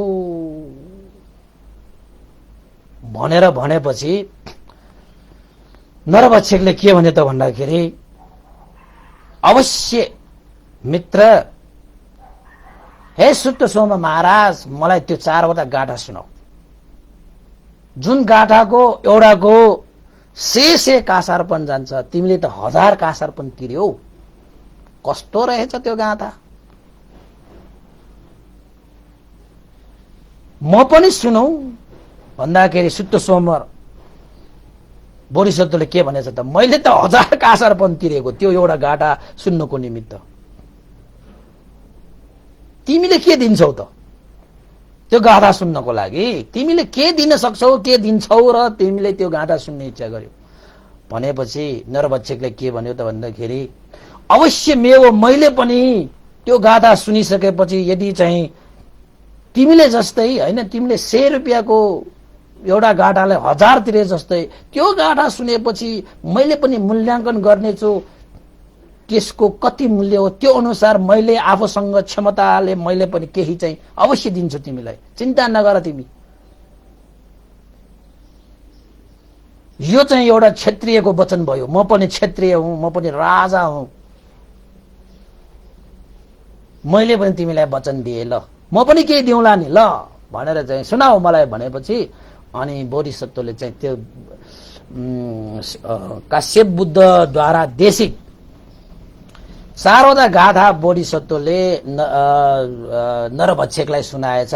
एक कसरी सुनाएछ याद छ तपाईलाई? भोलि हिजो हामीले सुनाएको तपाईलाई याद छ त्यो 4वटा गाथाहरू के हो? हुन त पाली भाषाबाट भनिएको, तर पनि मैले चाहिँ नेपाली भाषाबाट उल्टा गरेर तपाईलाई सुनाएको मात्रै हो होइन। एउटा कुरा के भनेको छ त भन्दाखेरि, सत्पुरुषहरूको एक बारको समागमले पनि रक्षा गर्दछ। समागम भनेको सत्सङ्गतले भनेको। असत्पुरुषहरूसँग दीर्घकालसम्म समागमले पनि कुनै रक्षा गर्दैन, हानि नै गर्दछ। एउटा भयो। हे नरबच्चे, असत्पुरुषहरूसँग दीर्घकालसम्म सत्सङ्गत गरे पनि कुनै रक्षा हुँदैन, तर सत्पुरुषहरूसँगको एक क्षणको सत्सङ्गतले पनि हाम्रो यो जीवनलाई रक्षा गर्दछ। यो पहिलो गाथा हो, हे नरबच्चे भनेर सुनाए। दोस्रो गाथाको रूपमा चाहिँ बोधिसत्वले के सुनाए त भन्दाखेरि सत्पुरुषहरूसँग नै सङ्गत गर्नुपर्दछ। सत्पुरुषहरूको सधर्मले लाभ नै गर्छ, हानि गर्दैन। दोस्रो गाथा, सत्पुरुषहरूसँग नै सङ्गत गर्नुपर्छ भनेको मतलब मूर्खहरूसँग सङ्गत गर्दै नगर्ने भनेको। सत्पुरुषहरूसँग नै सङ्गत गर्नुपर्दछ, सत्पुरुषहरूको सधर्मले लाभ नै गर्छ, हानि गर्दैन भनेर चाहिँ दोस्रो गाथा सुनाएछ। नरबच्चिक सुनिरहेको छ मजाले, यो चाहिँ काश्यप बुद्धको गाथा बाबा भनेर। तपाईहरु पनि त्यो बुद्धको गाथा हो, यो मेरो गाथा होइन नि। फेरि मैले कहाँ यसरी चाहिँ अब त्यो भनिरहन्छु र, यो त बुद्धको गाथा होइन। तेस्रो गाथामा के भनेछ त भन्दाखेरि सुचित्रित भनेको अलङ्कारिक रथ के, सुचित्रित राजाको रथ पुरानो भई जीर्ण भएर जान्छ, यस्तै नै यो शरीर पुरानो वृद्ध जीर्ण भएर जान्छ, परन्तु सत्पुरुषहरूको सधर्म कहिले पुरानो र जीर्ण भएर जाँदैन। भनेको मतलब सत्पुरुषहरूको चाहिँ सधर्म कहिले पुरानो हुँदैन, यो जीर्ण भएर जाँदैन भनेको अर्थ रहेको तेस्रो नम्बरको गाँठा। त्यसैले भगवान बुद्धको चाहिँ धर्म कहिले पुरानो भयो भन्ने हुँदैन कि, जुनसुकै कालमा पनि ताजा भइरहन्छ भगवान बुद्धको गाथाहरू भनेको चाहिँ। र अर्को चौथो नम्बरको गाथा पनि सुनाएछ। आकाश टाढा छ, पृथ्वी पनि टाढा टाढा छ, समुद्रको वार पार पनि तारा छ। हे राजन, हे नरभक्षक, त्यो भन्दा सत्पुरुष र असत्पुरुषहरूको धर्म त्यो भन्दा पनि झन् टाढा छ। भनेको मतलब सत्पुरुषहरूको धर्म र असत्पुरुषहरूको धर्म होइन, त्यो त आकाश जमिन फरक भइसक्यो। त्यसको फल सत्पुरुषहरूको धर्म भनेको चाहिँ लाभै दिने, असत्पुरुषहरूको हानि नै गर्छ। त्यसको चाहिँ तपाईको चाहिँ आकाश जमिनको फरकको त्यो धर्म भइसक्यो भनेर चौथो नम्बरको गाथा पनि के भन्छ, बोधिसत्व सुत्त सोमले आखिरमा त्यो चाहिँ के भन्छ, नरभक्षकलाई काश्यप बुद्धको चारवटा गाथा पनि सुनाए। त्यो गाथा चारवटा गाथा सुनिसकेपछि नरभक्षकले यति ध्यान दिएर त्यो कुरा सुनियो कि यो त काश्यप बुद्धको चाहिँ गाथा, भय रहित हुने, अन्तराय रहित हुने, डर त्रास रहित, मरण भएदेखि पनि चाहिँ जित्न सक्ने यस्तो शक्तिशाली यो चारवटा गाथा नरभक्षकले सुनेपछि उसको यो शरीरमा त तपाईको चाहिँ 5 प्रकारको प्रीतिहरू उत्पन्न भएको हो। तपाईको कति आनन्द भएको, कति खुसी भएको त्यो नरभक्षक बाबा बाबा बाबा। उसलाई त मानौ उसको शरीर त चाहिँ भुवा जस्तै हल्का, कपास जस्तै हल्का है। उसलाई यति सुख भयो, यति प्रीति भयो कि उसले जिन्दगी भर त्यस्तो मंस रस पाएर चाहिँ त्यत्रो मंस उसले रस चाहिँ उसले सेवन गर्यो, तर त्यो जस्तो रस उसले कहिले पाएको छैन। र उसले सोचेछ कि मैले ठानेको थिएँ यो संसारमा मंस रस नै सबभन्दा ठुलो रस भनेर, तर यहाँ त यो सुत्त सोम यो बोधिसत्वले जुन धर्मको रस मलाई पिलायो, आहा हो रहेछ बा, यो धर्मको रसको अगाडि यो नाना प्रकारको यो रस त केही होइन रहेछ बाबा। आज मैले बा राम्रोसँग मैले चाहिँ थाहा पाएँ बाबा, कति आनन्द, कति सन्तोष, कति प्रीति, कति खुसी बाबा। हल्का उसलाई महसुस भयो कि अन्तमा नरभक्षकले खुसी भएर चाहिँ बोधिसत्वलाई के भने त भन्दाखेरि, हे राजन, हे सुत्त सोम, तिमीले आज मलाई यस्तो खुसी दियो, यस्तो प्रीति दियो, यस्तो आनन्द दियो कि आज मैले जिन्दगी भर आफ्नो जीवनलाई भयमा राखेर, त्रासमा राखेर, सारा राज्य, सारा परिवार त्यागेर पनि मैले त्यस्तो रस पाएको छैन जुन आज तिमीले मलाई यस्तो रस पिलायो बाबा। यस्तो रस पनि संसारमा रहेछ त।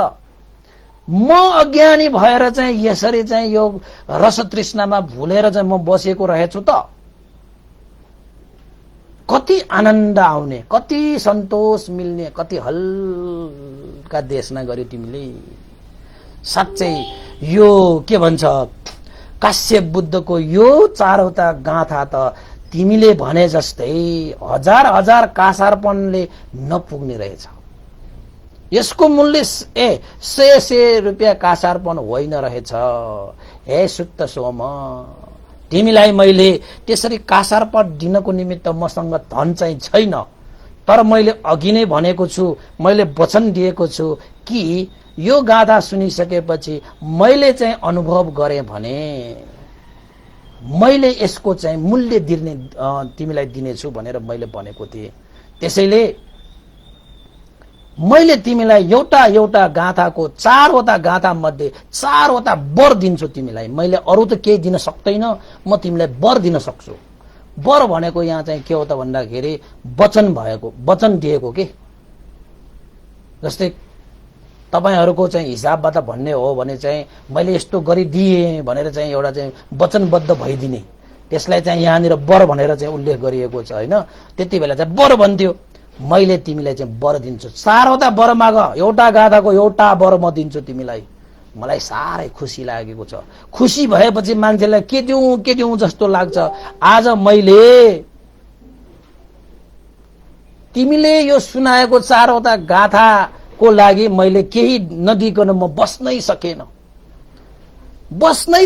त्यसैले तिमीलाई मैले चारवटा वर मैले दिएँ। ल माग, तिमी मसँग वर माग, चारवटा वर म दिन्छु तिमीलाई भनेर चाहिँ त्यो के भन्छ नरभक्षकले बोधिसत्वलाई चारवटा वर दिए भनेर चाहिँ माग भनेर चाहिँ आज्ञा दिएको भयो। अनि चाहिँ बोधिसत्वले बाबा यो नरभक्षक पनि अब चाहिँ यसको दिमाग चाहिँ ठिक ठाउँमा आएछ। अब यसलाई चाहिँ अब हम्बरले ठोक्ने समय आएको छ। यसलाई अब ठोक्नु पर्यो, यसलाई चाहिँ सही आकार दिनु पर्यो भनेर चाहिँ सुत्त सोम बोधिसत्वले के भने त भन्दाखेरि, हे नरभक्षक, तिमीले मलाई वर त माग भनेर भनिरहेका छौ। यो एउटा गाथाको एउटा वरले तिमीले मूल्य दिने त भनेछौ, तर याद गर, जसले दिन्छु भनेर पनि दिँदैन, जसले वचन दिएर पनि पूरा गर्दैन, त्यो मान्छेहरू चाहिँ नरकगामी हुन्छ। त्यो मान्छेहरू जिएर पनि लास चाहिँ हुन्छ। याद गर, तिमीले मलाई चाहिँ माग, म दिन्छु भनेर भनिरहेका छौ। अझै पनि याद गर है, अझै पनि समय छ, अझै पनि तिमीले फिर्ता लिन्छौ भने लिँदा हुन्छ। तर मैले माग्दाखेरि फेरि तिमीले दिएन भने चाहिँ तिमी जिएर पनि लास जस्तो भएर बाँच्नु पर्ने हुन्छ भनेर भन्दाखेरि चाहिँ नरभक्षकले के भने त भन्दाखेरि, तिमी मात्रै राजा होइनौ, म पनि राजा हो। तिमी मात्र क्षत्रिय होइन, म पनि क्षत्रिय हो। तिमीले मात्रै तलवारमा छोएर कसम खाने, तलवारमा छोएर वचनबद्ध हुने होइन, म पनि वचनबद्ध हुन सक्छु। मैले पनि क्षत्रिय राजा भएकोले माग, म तिमीलाई चाहिँ वर दिनेछु। चाहे मेरो प्राण नै अर्पण गर्न किन नपरोस्, तर यो चारवटा गाथाको चारवटा वर मैले तिमीलाई दिने भए भनेर नरभक्षकले चाहिँ बोधिसत्वलाई भने। ल हेर्नुहोस् है, त्यसरी चाहिँ अब कथा अगाडि बढिरहेको छ। त्यसपछि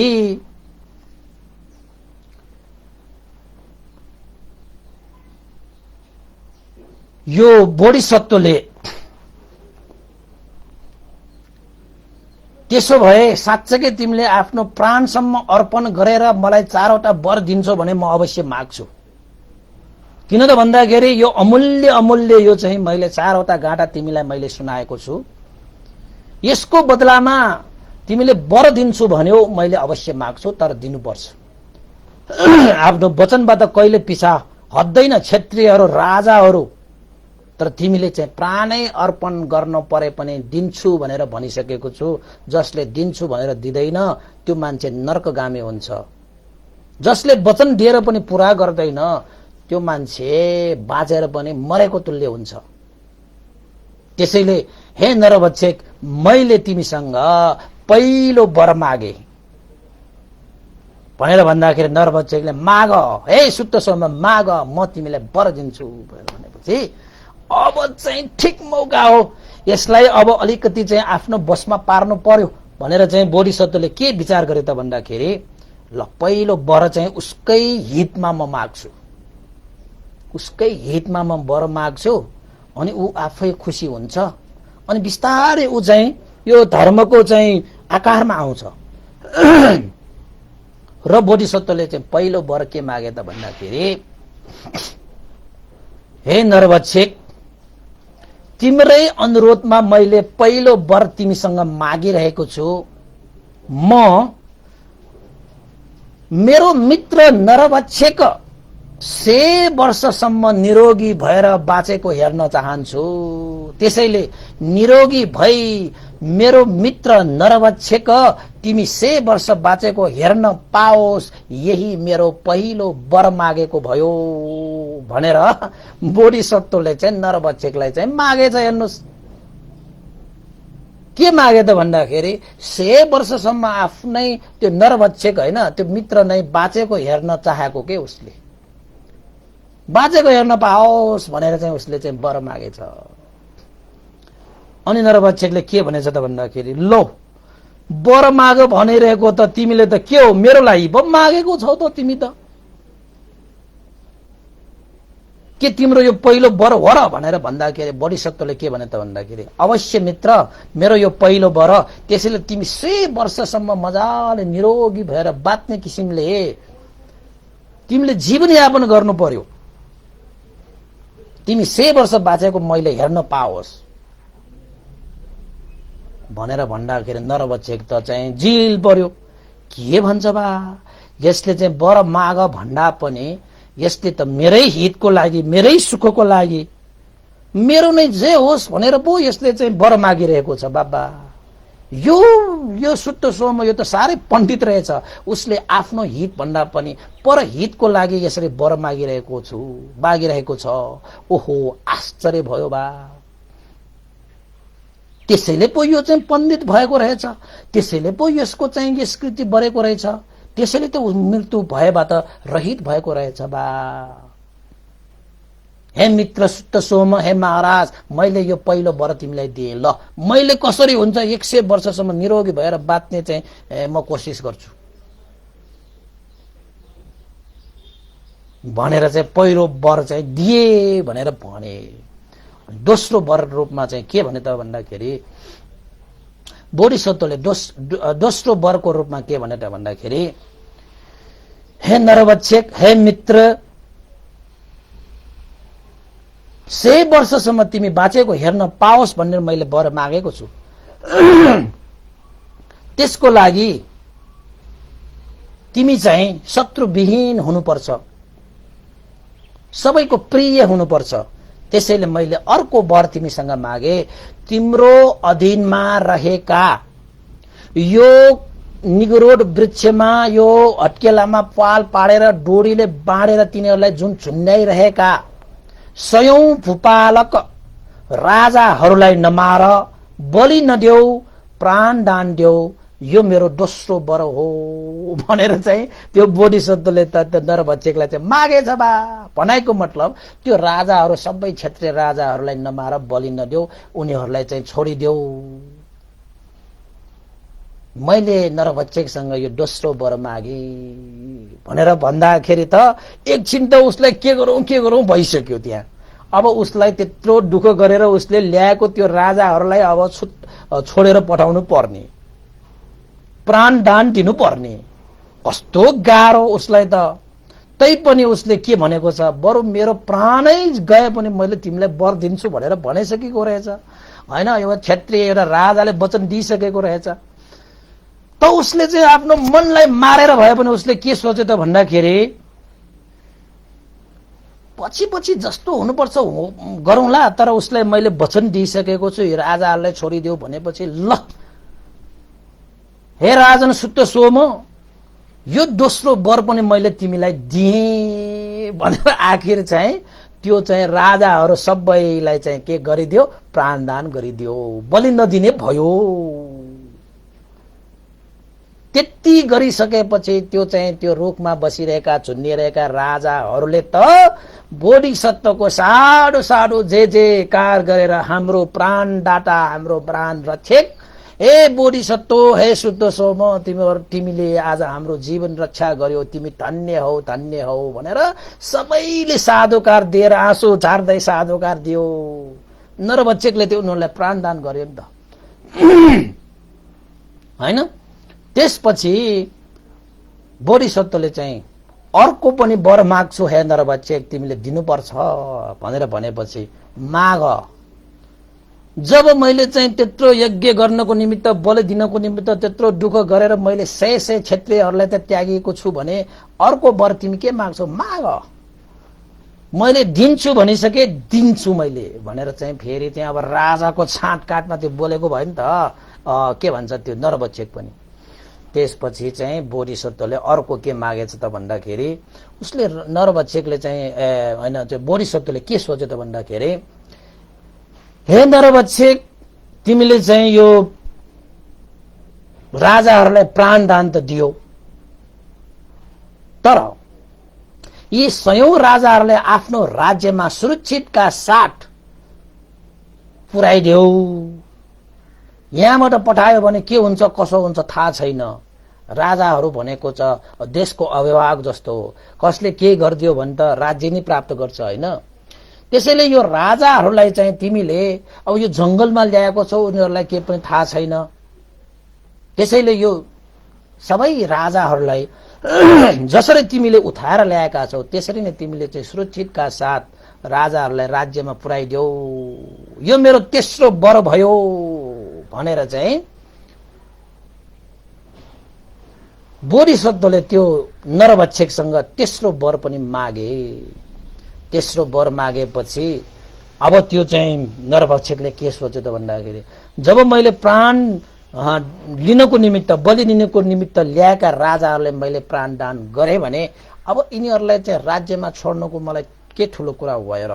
त्यसैले हे महाराज, हे शुद्ध सोम, मैले यो तेस्रो वर पनि तिमीलाई दिएँ भनेर चाहिँ तेस्रो वर पनि दियो। त्यहाँको राजाहरूले त साधु साधु, अब प्राण सबैलाई प्यारो हुन्छ नि, खुसी भएर साधुकार दिन थाले। र अन्तिममा बोधिसत्वले चाहिँ 4औं नम्बरको वर मागे, हे नरभक्षक, हे मित्र, हे राजन, तिमी एक राजा पनि हौ, तिमी मेरो मित्र पनि हौ। हे मित्र, हे राजन, तिम्रो राज्य भद्र गोल भइसक्यो, रोगयुक्त भइसक्यो, भयभीत राज्य, त्रास रहित राज्य भइसक्यो। राजाको काम कर्तव्य जनतालाई सुख शान्ति दिने हो, हैन। राजाको काम भनेको जनतालाई सुख शान्ति दिने हो। हे मित्र, हे राजन, मंस रसको कारणले गर्दा मंस रसको बसमा बताभुङ्ग पारिसक्यो तिम्रो आफ्नो जीवन र तिम्रो आफ्नो राज्य। त्यसैले 4औं वरको रूपमा हे नरभक्षक, हे मित्र, हे राजन, म यो माग्दछु कि मेरो मित्र, मेरो राजा एकजना मानव हो। त्यसैले मानव भएर मानवको मंस खानु भनेको अभक्ष्य मंसलाई सेवन गर्नु हो। त्यसैले 4औं नम्बरको वरको रूपमा हे नरभक्षक, मैले यो माग्दछु कि अब आइन्दा मेरो मित्र, मेरो राजा, मेरो नरभक्षकले अब आइन्दा मान्छेहरूको मासु सेवन नगरिदिनु हुनको निमित्त त्यो मान्छेहरूको मांस खान सेवन गर्न छाडिदिनु, नरभक्षक हुन छाडिदिनु। मैले चौथो वरको रूपमा यो माग्दछु, हे मित्र, हे राजन भनेर बोधिसत्वले आखिर त मंस रसबाट छुटकारा दिलाउनको निमित्त बोधिसत्वले त्यो नरभक्षकसँग आखिर त मंस रस सेवन गर्ने छाड्नुहोस्, नरभक्षक हुन छाड्नुहोस् भनेर चौथौं वरको रूपमा मागिहाले।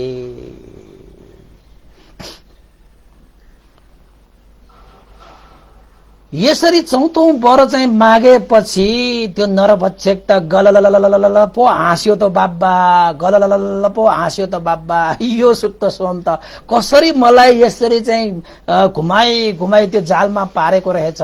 हे सुत्त सोम, हे मित्र, तिमीले यो के वर मागिरहेको छु, जसको लागि मैले राज्य त्यागे, परिवार त्यागे, सुख त्यागे, सारा चीज त्यागे, त्यो रस को लागि मैले सारा चीज त्यागेर आएको छु भने, यो जंगलमा बसेको छु भने त्यही रस तिमीले त्याग भनेर वर मागिरहेका छौ। के तिमीले यस्तो पनि माग्न सुहाउँछ?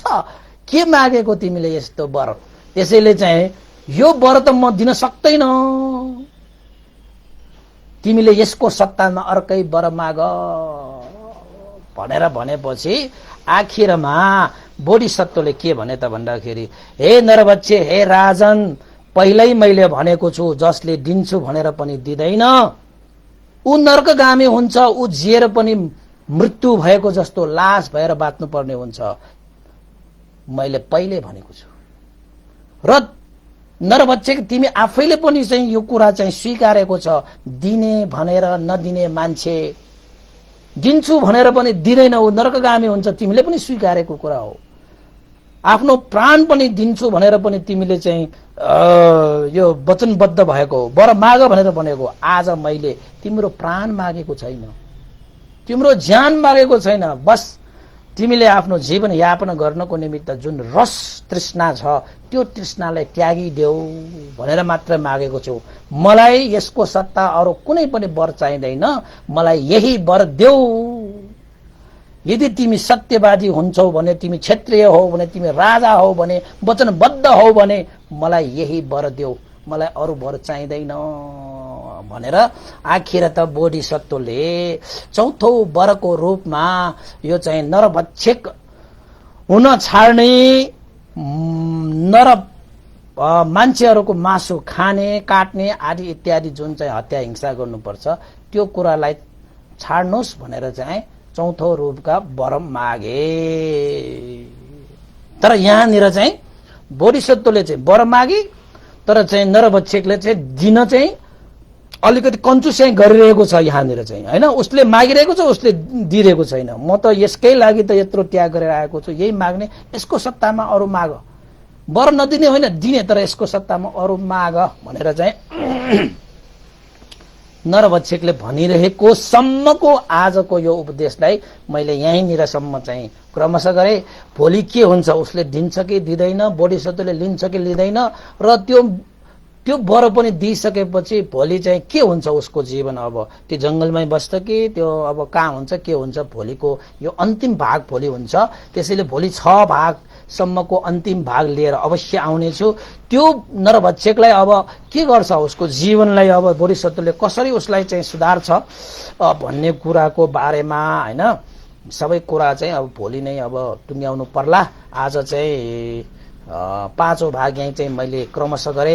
भोलि चाहिँ आज अलिकति काम पनि भएको कारणले गर्दाखेरि पनि मैले चाहिँ यो यही टुङ्ग्याएँ। तपाईहरुले सुनिदिनु भयो, शेयर गरिदिनु होला है, लाइक गरिदिनु होला, कमेन्ट गरिदिनु होला, धर्मदान गरिदिनु होला। र भोलि पनि 9 बजे यो देशनालाई कन्टिन्यू, हैन, निरन्तर दिने नै छु। भोलि पनि सबैले यसै गरी सहभागी जनाएर सुन्नुहुनेछ भन्ने आशा एवं विश्वासका साथ आजको यो 5औं भाग यही क्रमशः गर्ने अनुमति चाहन्छु। भोलि अवश्य भेटौँला। सबैको आजको दिन शुभ होस्, मंगल होस्, कल्याण होस्, भवतु सब मंगलम्।